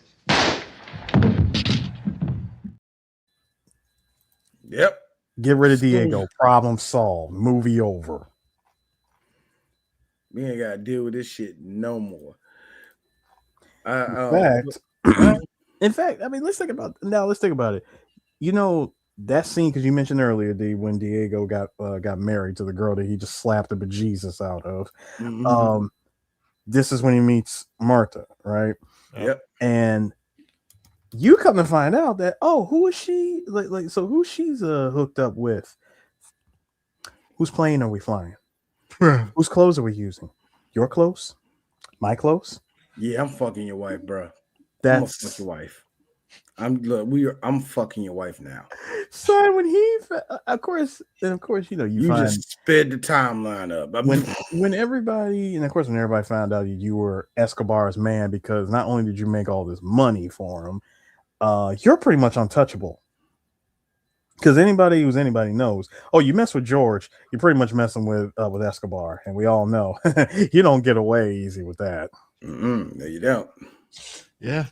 So with him being untouchable, hey, Marta, nice to meet you. Hey, it was happy times. Hey, Marta, nice to meet you. Just a lot of all right. I remember what I wanted to say, and I mean this as somebody that actually is very attracted to her, because I think she is gorgeous. But let's just be real, y'all. All Penelope Cruz is a deflated Selma Hayek. Let's just be real. She's just Selma Hayek if you let the air out. That's all she is. I gotta be real. That being said, now I'm being really fair. Or in her prime, Nelly Furtado, if she didn't do music. I don't know. Yeah, Nelly's built like a white woman. Woman. Promiscuous girl era Penelope. I mean, Nelly Furtado. That one. I'm sorry, Eris. I'm just never pressed over Nelly. I'm sorry. I wasn't either. I want to help you in this, but I can't. And also, she's Portuguese. Fuck the Portuguese. Look, I'm sorry. That's terrible. D, stop it. First of all, D, stop it. I'm hell real. No, they're Inquisitors. D, stop. First of all, I'm hell real in this situation. I don't need you, D. I don't need you, Chris. I don't need you to help me. All right, Dragon. Wow. I like this. See, this is a deep. Hold on. No, Eric, Chris, God, I deleted. Eric, you gotta understand. You gotta understand, Eric. You see, he didn't degrade, but he kept it in the category. He chose Drag On because only 14% of people know what Drag On is. And Eric, here's the fun part. Only 10% of us know the opposite of H2O. You see what I did there? Do you see what D just did there? Audience that know what I did, y'all know what I just did. 4D chess. Beep beep beep beep beep beep beep beep beep beep beep beep beep beep beep. Brother,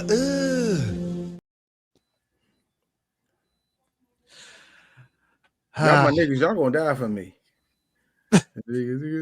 I don't remember that. I don't remember the hook now. I just niggas that'll ride with me. My niggas that'll die for me, and we can get in on. Early 2000s rap was crazy. The video for it was interesting, though. I never forget how everybody thought that the song was going to be like this lyrical thing, but it was going to be an anthem. No, we thought actually not that song. This song, we really thought he was about to say some deep lyrical shit, but when you listen to it, it's not even that deep. I spit these bars to make your head shit. We're like, oh shit. He doesn't talk about nothing the whole song. There's no point of the song. Bro, the bars had about as much depth as a kiddie pool. Gee, I mean, yeah. The peak of Drag On had a solid hook and a good beat. Do you know the peak? So much heavy lifting.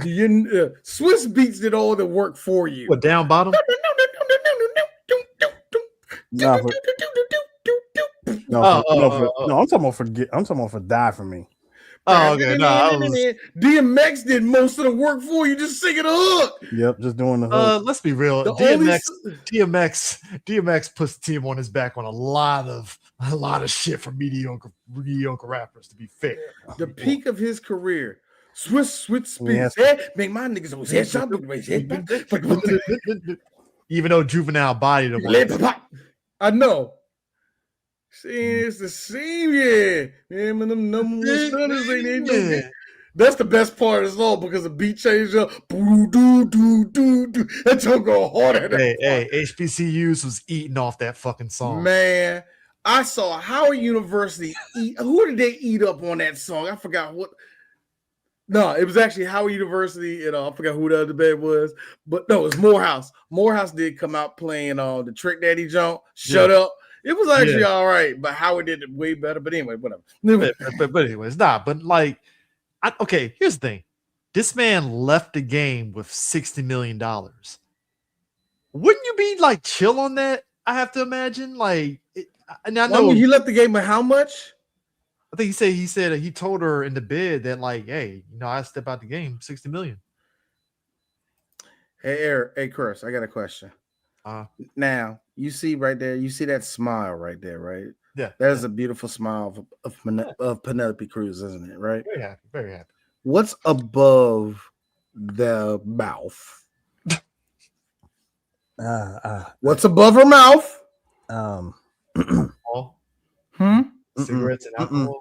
No. What's above the coke? The coke. Ooh. Yeah. That's where all the money went. No. Excuse me, gentlemen. If I may, I would like to channel my inner Joe from Family Guy. Penelope still got a little right there. Yeah, right there. Oh.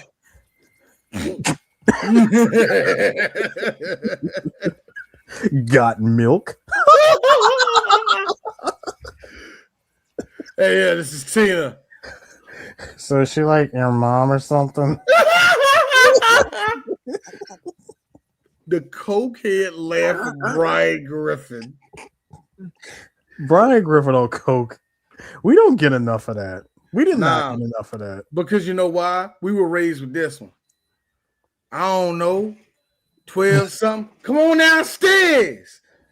See, it's the problem with your bitches. You get jet. Eris, do it for me. Eris, do it for me. Go say it. Don't you throw that? Don't you throw that ball. You raggedy bitch. Smell like Michelob in that hot ass July weather. Now let me tell y'all something. The real quick, Aaron, Chris, side tangent. I said Coke. I know that was all Michelob. That's the thing. Our uncles did a bump of Coke. He was feeling good, but the Michelob getting thinking, this bitch ain't gonna be ready when I get there. See, if he didn't drink the beer, he would have been like, come on, baby, I'm waiting on you. He would have been dancing. But there's something crazy about being high on Coke and you're just drinking and smoking, and it's like normal commonplace. Here's my thing. I think it's the real in real life, George and Martha had a problem. They both like the nose candy. And a lot of that money, and also the whole thing that was going on with Pablo, and the fact that they still want to live like millionaires, they got broke quick. Yeah. Mm-hmm. Makes sense. Can I say, for the record, gentlemen, that the fact that we saw that Scarface style montage of the two of them getting married, living this happy life, and as George says, we were young. He's like, we were young, rich, and in love, right? Sir, real quick. Fast forward, the parents are actually coming to visit. Martha is a good 7 months pregnant from the look of that time, right? And she's doing full lines of coke, and she got the nerve to switch up on George and say, "Oh, stop being such a hypocrite. I quit smoking, didn't I? You're doing coke." How did the child not come out fucked up is wild. You gotta understand. Gen X are actually really strong and resilient. I mean, you are doing coke. That's crazy. Coke while pregnant. Whoa. And we're missing this one element. You see his eyeballs. How pure is the coke back then? This is Colombian booger sugar. Is it just different than the diluted coke? Chris, here's an even funner fact. In real life, yes, he was done with the Medellin family, but Mirtha was still connected to him. She was still kind of making money with them niggas. She still had a co-connection with them. I'm just saying, Chris, I got a question. Eric. Chris, I got a question. You are a ball boy for the Wizards. Who's going to have a better basketball when they walk on the court? You or me, who has a regular job? You're going to have the better one. Why? Because where do you work at? Yeah. So all of their stuff was pure. This is before the This is before the pollution and the plastic in the water got to the cocaine. Look at me. Eris. I think the person that you admire the most said it the best. What have we done? Look, all I'm saying is this. The cocaine.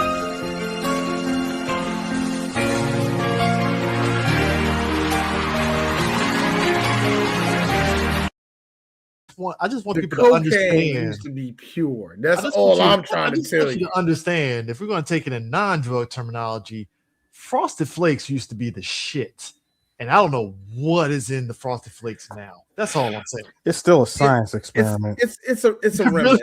It's just remnant. It still is the same science experiment it was when we were kids. It's just remnants of sugar.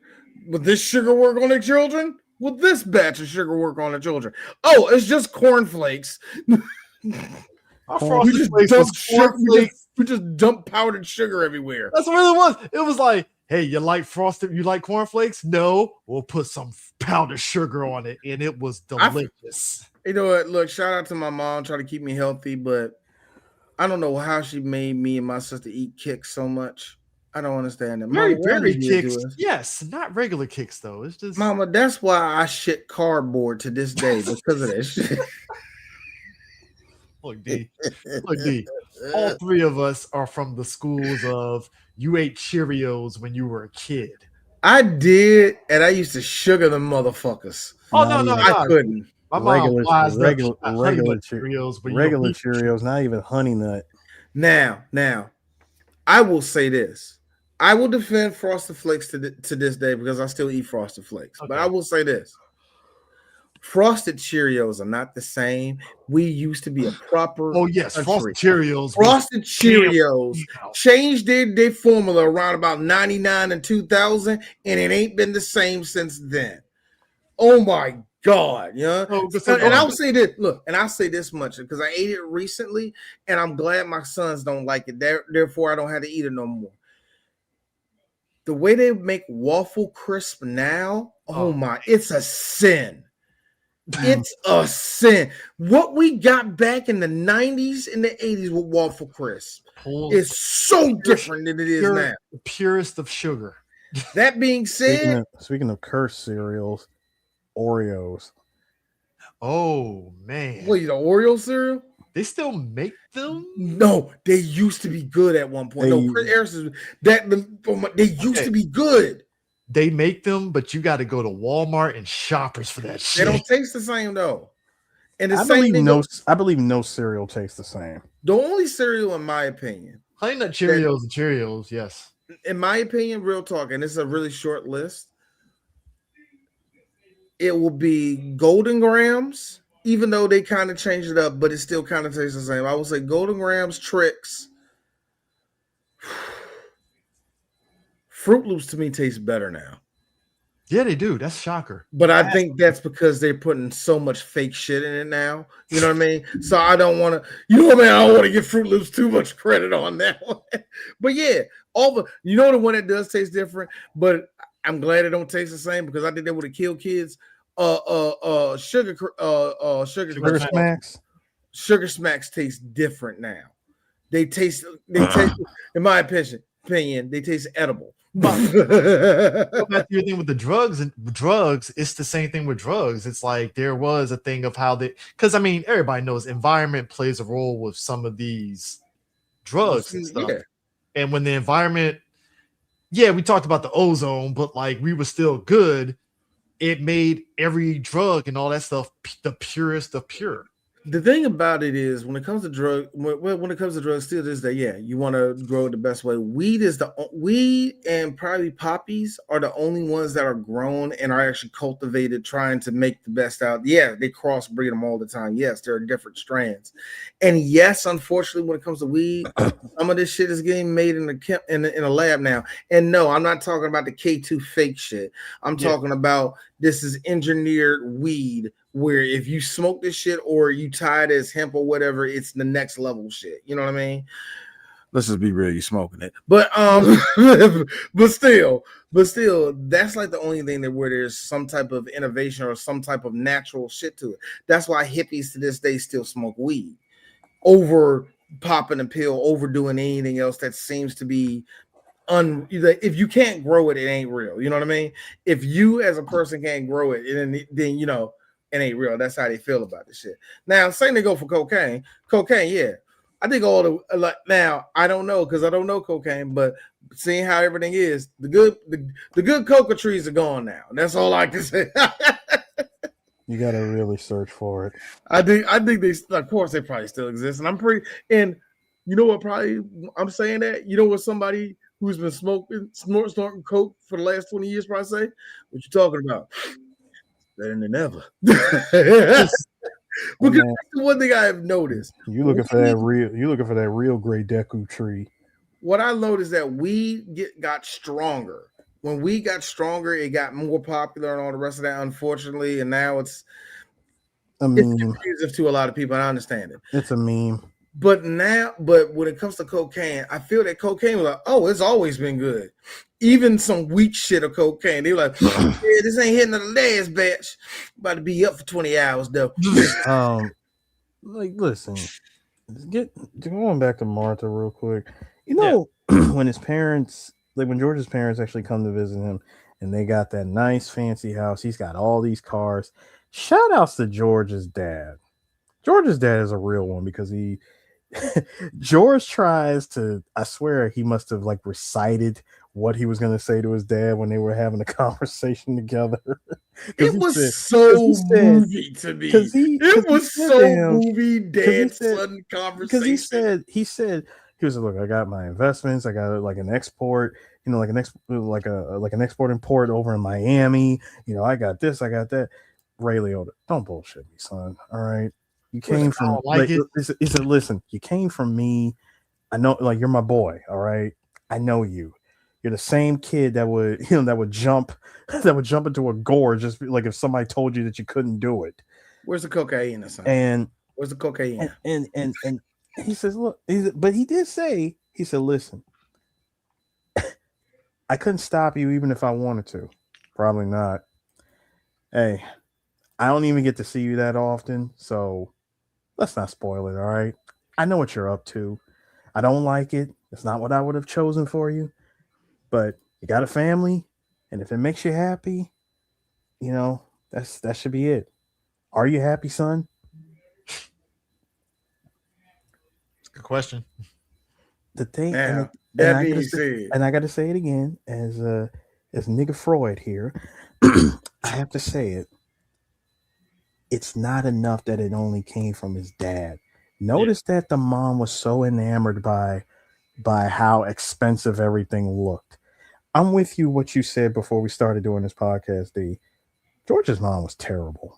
George's mom is an example of how women can offset your fucking view of the world. Yes. Yeah. And I say this to respect to our moms. Yeah, mom, y'all kind of fucked us up in a way when it comes to certain things. That's because we're your son. We process our emotions through our mom a lot. A lot of us do. We process our emotions through our mom. Now, when it comes to our dad, it's all visual for us. Like, yeah, dad was this, dad was that. That's why when niggas got dads who ain't shit, it's like, see, you just sitting down, you ain't moving. And then when their dad's not there, it's like, I never see him. It's all a visual thing. It ain't what makes you feel. It's all visual for men. With moms, it's mom made me cry, made me do this. It's more emotional with women, when it comes to their kids. So, yeah. You can tell that this dude doesn't really know what his goals are, and he wants to be his dad's son. Yes, you are. You are. Son, is this what you really want? Yeah. And make my wife happy like you did. Actually, both his parents fucked him up. Let's make this very clear. It was both of them, but it's the relationship that happened because the mom was so crazy and the dad who didn't want to, like I said, either he was so defeated in life where he didn't want to stand up for certain things because remember, like you say, he lost everything. You know what I mean? Mm-hmm. Whether it's him feeling defeated, whether it's him just trying to keep stuff together, that played a role in in George too. Because guess what George tried to do when he got locked up? Listen, sunshine. Daddy loves you. I'm like, you're trying to keep that family together. When Penelope was out there, I just deleted that picture. She was out there wearing the jumper with her little yummies all out, and she was like this. Why you here, George? You know what I'm saying, Christina, right? They're like, oh my God, like this nigga trying to get the family back together. You're doing that because you saw your dad do that to your mom. When she said the line, and we still have not received any child support. I'm like, George. When she said it, here's me. You dead broke, ain't you, George? My thing, you dead broke. And my thing was still this. Granted, it was late 60s going into the 70s. When y'all 80s at this point. No. I'm going back. When you had your first girl and y'all moved into that house in Mexico, George, you could have got out the game then. He didn't want to. He didn't want to. No, he didn't want to because again, It's not enough. It's not enough. It's never enough. And that's the problem with a lot of these guys that get into this business. We learn so many lessons from all these drug movies. Once you hit that high, and I'm talking about that financial high, you only want to go higher because you believe that you can achieve something. You believe you can achieve like that first high, that first real high that you got a success. You think that you can achieve that by going higher. And let me be the one to tell you, no matter how much higher you might get financially in the drug game, the feeling is never going to be the same as the first time that you hit that level. I'm gonna go back at this point, you doing side quests. You finished the main quest a long time ago. You're doing side quests thinking you're going to get main campaign satisfaction, and you're really not. I think also. And I'm going to hit another part before this, but I'm going to hit that one part you just said right there. I think what it is, Eris, a lot of drug dealers had Dame Dash syndrome.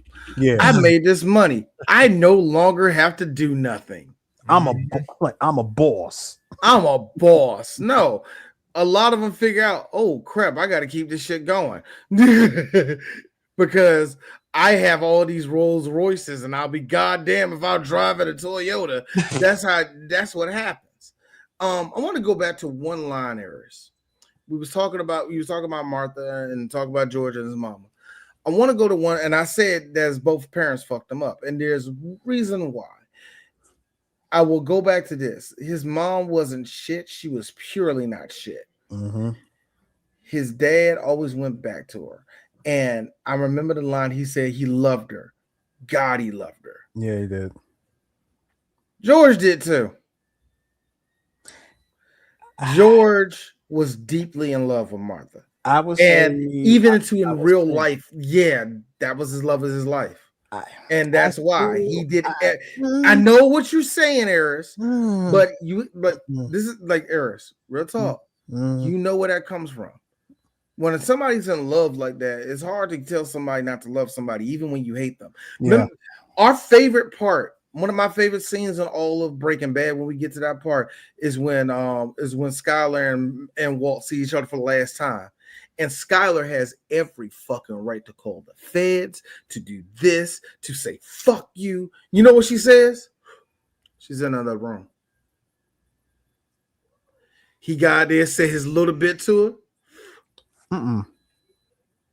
Bye, Walt. It was like, bye, Walt. No. Like, yeah, that was my last bit of love. Like, you know what I mean? No, that means something, though. No, it was I would say it was better than that, D.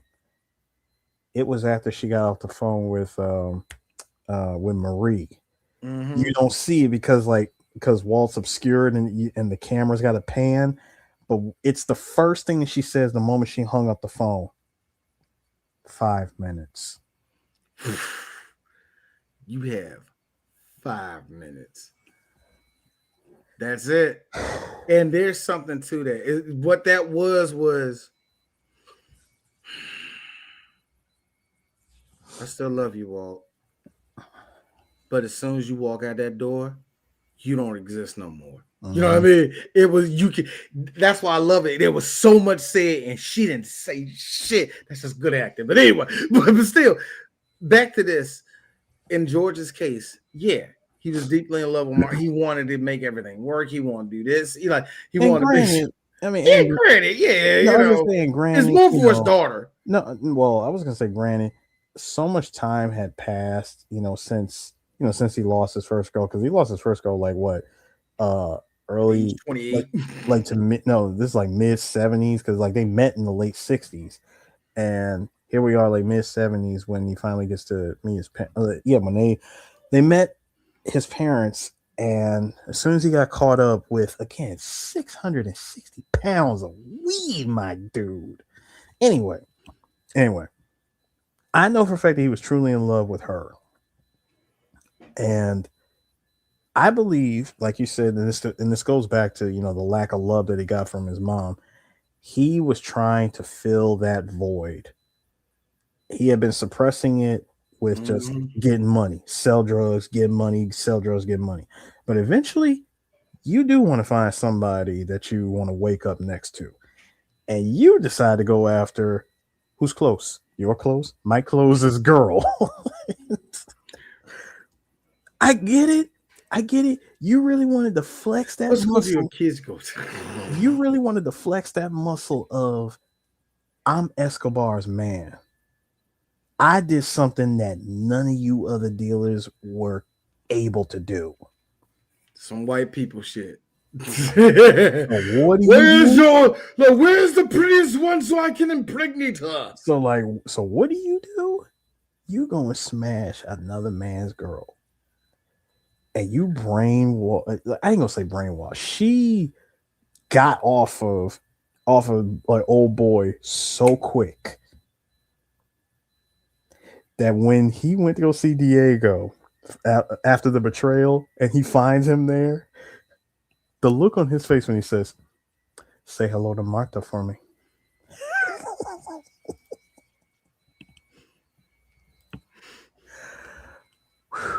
Speaking of which, Let me tell you, hey, I hate to break it to you, son.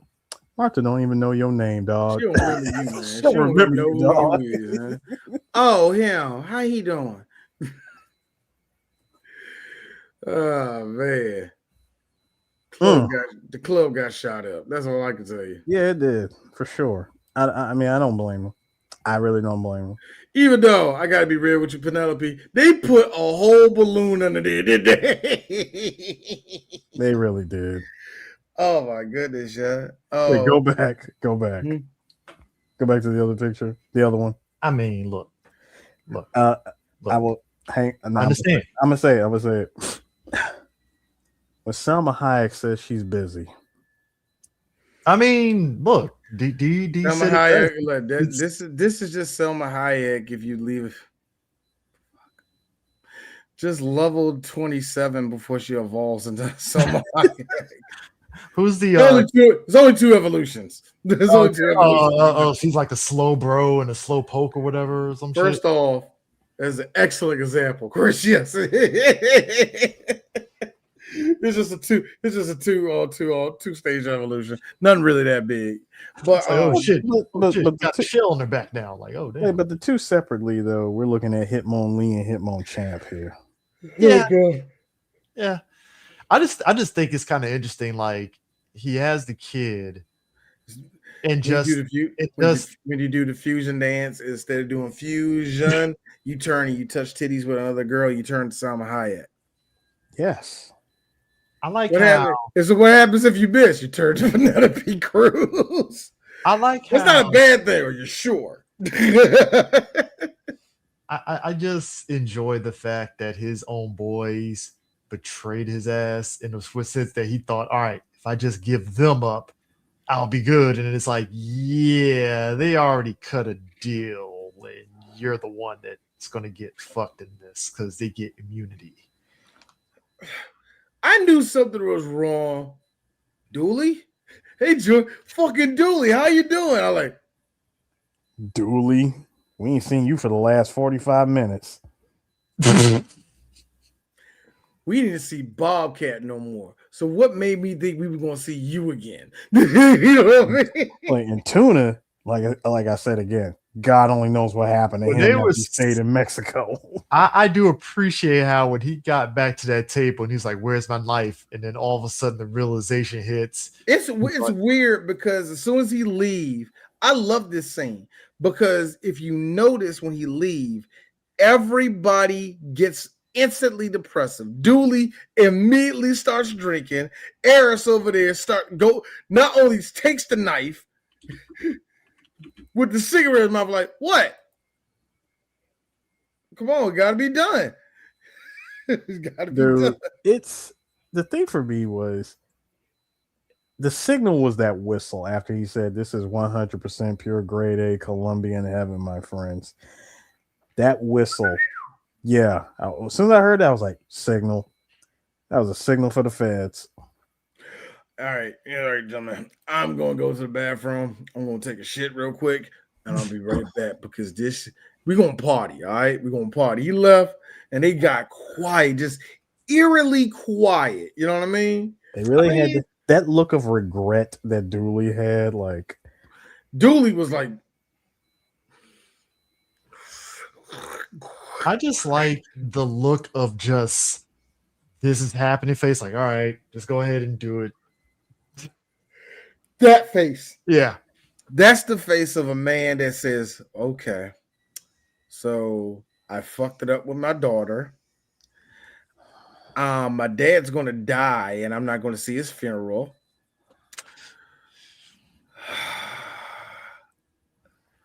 I left that porno tape in the VCR. That fucking Oprah Winfrey tape. I left that thing. It gonna call me everything in the book. That's a man that knows his future is done for. That's what that was. Everything that he played, every turnaround, he messed it up. That's a man that knows that. I tried to do what my dad wanted me to do. To be a man that did the right thing, to be a man that stood up for his thing and the rest of that. The problem is this. I have no skill outside of being a drug dealer. I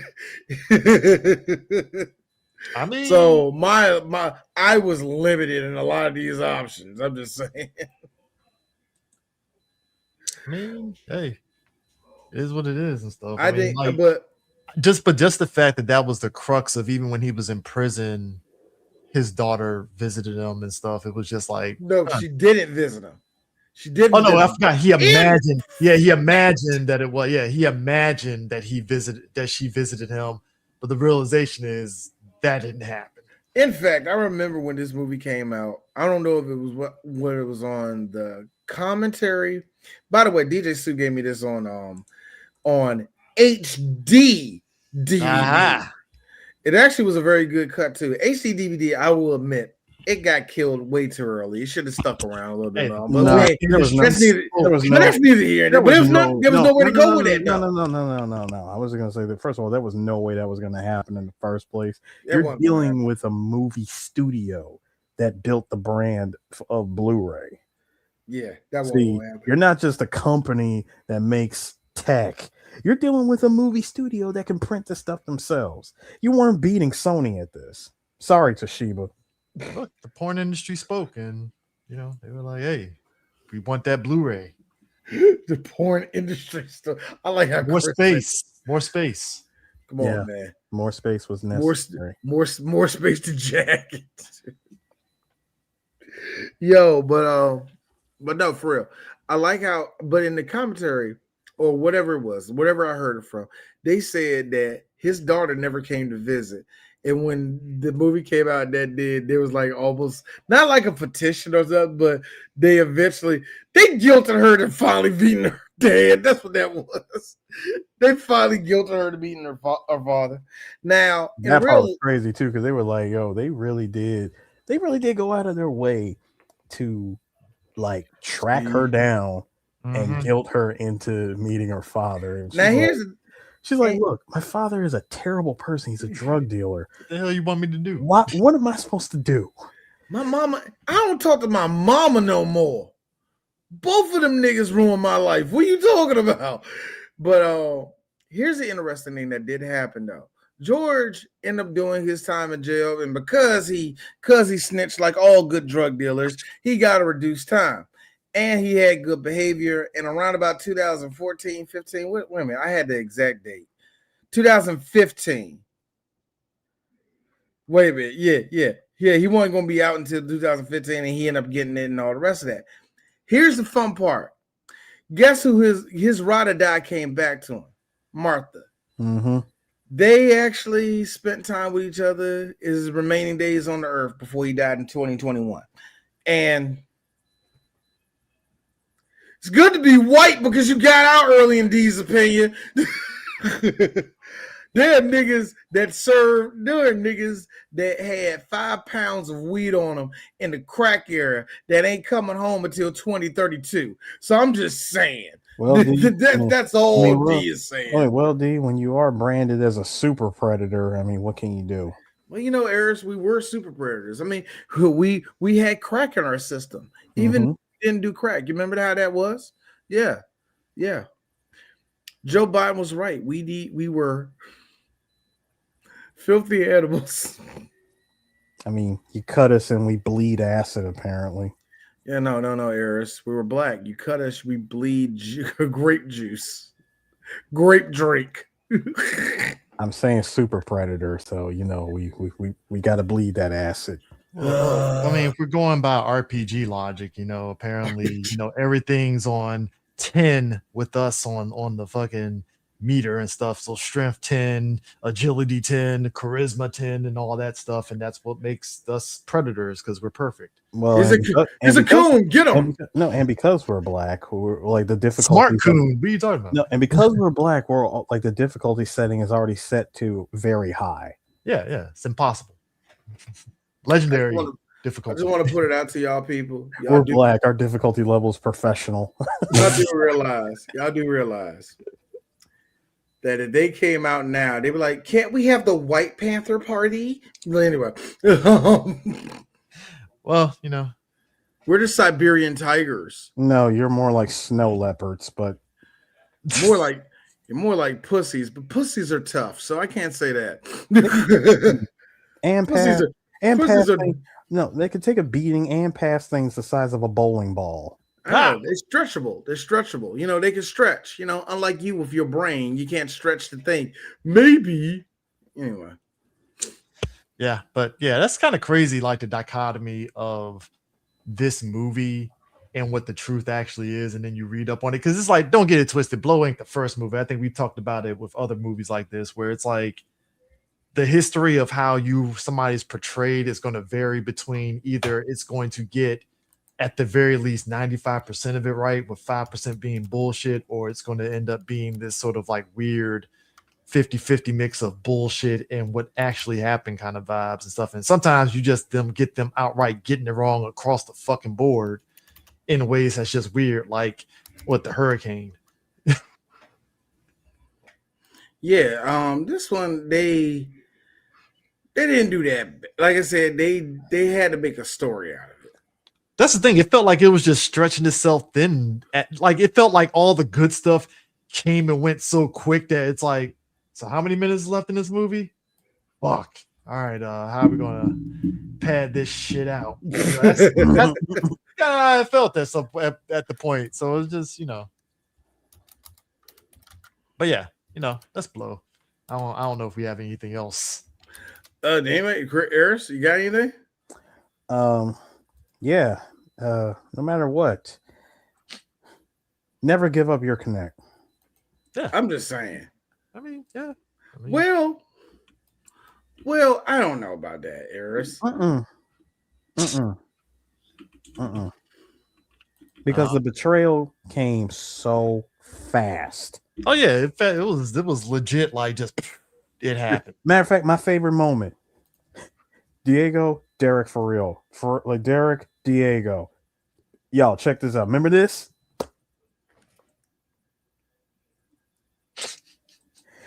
You hear the sound of the camera going, and the smile on his face is like, finally, let's get you're the homo. No, Diego was more like this. Okay, George is right here. This is about to be me. There we go. Ah, yes. Lord.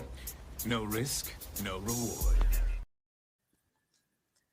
You are about to get shafted, George. And the fact that you found out about it on New Year's Day. On New Year's Day. Hey, that's not the phone call you want to hear when you celebrate New Year's with your drunk ass wife next to you and shit, and you're on the phone trying to get some business happening. You hear that shit. There's one Actually, line. no. It was the big guy who came up and told him.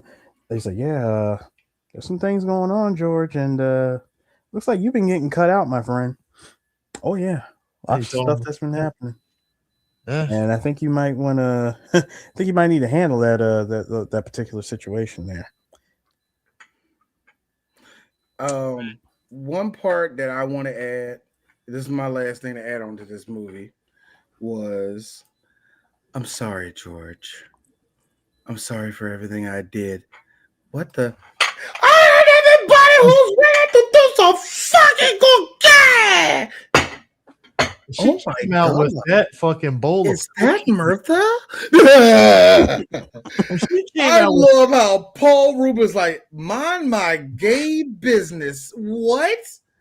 Is she all right, baby? bro, that bowl of cocaine. I was like, this is the most elegant ass fucking shit. Like, what in the world? She broke it She's out being with the most unhinged. I felt that she was the perfect host. I believe that too. Hey, look, people look like they were enjoying themselves and eating some good, good old bougie cheese. Chris, I'm just saying. She was trying to get everybody butt naked. Look, I don't see a problem. Yes. Yes. Let's just say for the record. Just say. For the record. Just say. If the FBI didn't kick down the doors, we were about a good 30 minutes into an actual orgy popping off. No. I'm just saying, let's just say for the record, the 6 of us get invited. All right. The 3 of us and our significant others. First off, what makes you think I'm gonna bring my significant other around that? First off, no, CJ, understand something. You know nothing about this. You were not given a prior heads up that there would be blow, if you will, being served by our gracious host. Okay. You thinking that we just go into a bougie wine? I'm saying this for my wife. Yeah, there might be a possibility she might win in Rome. Knowing my wife win in Rome, but for the most part, so I was ready to do some fucking cocaine. What was the reason? I had a reason. What was the reason? What was the reason? I just explained the reason. We was just talking about the PTA, nigga. You over here breaking out the cocaine. You are Martha. You ain't pregnant, or you can't be. You can't be because you're. I was gonna say, like, no, all of us enjoying a very bougie wine and cheese party. Martha, for no reason. Who wants to do some coke? Eris, George. Again! Hey, listen. That was George a good 6 times throughout this whole movie. Be fair, Sue. If you said all 6 of us, me to my wife. Okay. So that's you. That would be you. You to your wife.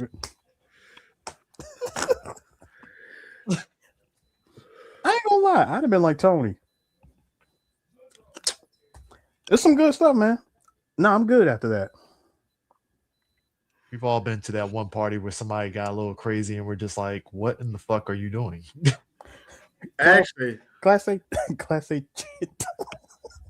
Hey, here's me. Like, I don't know, Eris. I don't know, man. This is.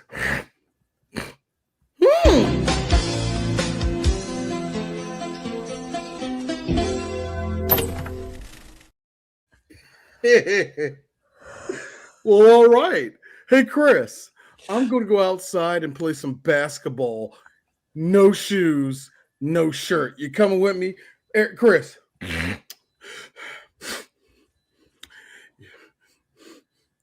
I'm gonna be naked though. I gotta run freer. Look, nigga, I'm all for it though. It ain't gay though. First of all, why would all 3 of us be playing 21? Aaron, no. No one else. We be playing 21, and in our minds, it's like he's like, you see it all like an all-star joke. See all this yanking and all that. In real life, us on the ground. Look. The ball is half deflated. No. The ball, no. Here's it. The ball's still full. Here's me. I got the ball.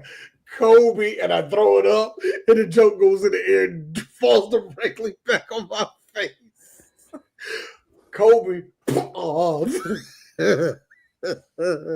on, goes back to our fantasy. Chris got muscles like David Robinson. Chris.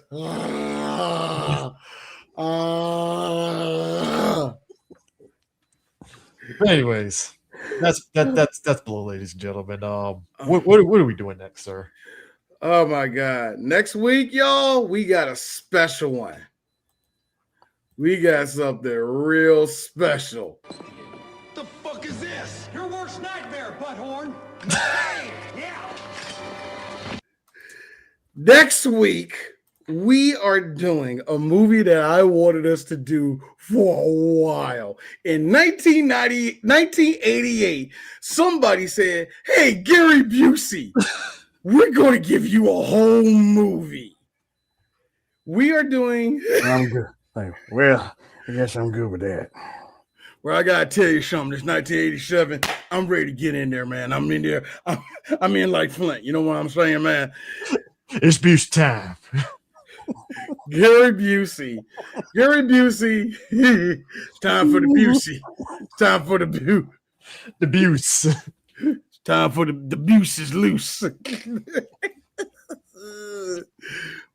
Gary Busey plays Frank McBain, a Los Angeles cop and former CIA operative. We are done talking. Mendoza. We are done talking. Not only is your name McBain, but you're an ex-CIA operative, and you. The Simpsons. Oh my goodness! Never give up. Never change. Never change. I would like to say the only person y'all gonna recognize in the movie is Henry Silva, because of course Henry Silva's in this movie. But and Danny Trejo was in this movie, yes, in that beginning part. So when I was going through movies, I was like, oh my God, we have to talk about the 1 year. And this year, and I'm going to tell y'all, everybody, this year on 3 Black Geeks, we are touching movies that we wanted to do for, we're either going back to movie. We're pretty much this year we're going over movies that make us us. Yeah. And really our wheelhouse is black movies, as y'all know. It's action movies like the Gary Busey one. It's bad movies. And of course, us talking about what we like really talking about, like anime. So we're going to do a whole lot of blend of that. And these movies are either movies that meant something to us, movies we've been meaning to get to, or movies that we have to talk about. And a couple of redos here and there. But anyway, for this one, for Bulletproof, I was like, I really want us to talk about Gary Busey. I just really want us to talk about the Busey. And yeah, that's it. Yeah. So I'm ready for next week. Unhinged Gary Busey. Cool. And also, we don't know. We're going to let y'all know we're going to be doing this year. Also, we're going to be doing a whole lot more of recordings, and we might be doubling up on certain weeks and stuff like that. Yeah. And we will keep y'all informed on that too. And we're going to make sure y'all know if we're going to have a pressing buttons come out and a Morphin Metacast, all the rest of that coming out and the rest of that. So yeah. This is going to be a fun little year. But anyway, there we go. That's it. So we catch you guys later. Peace out. Peace.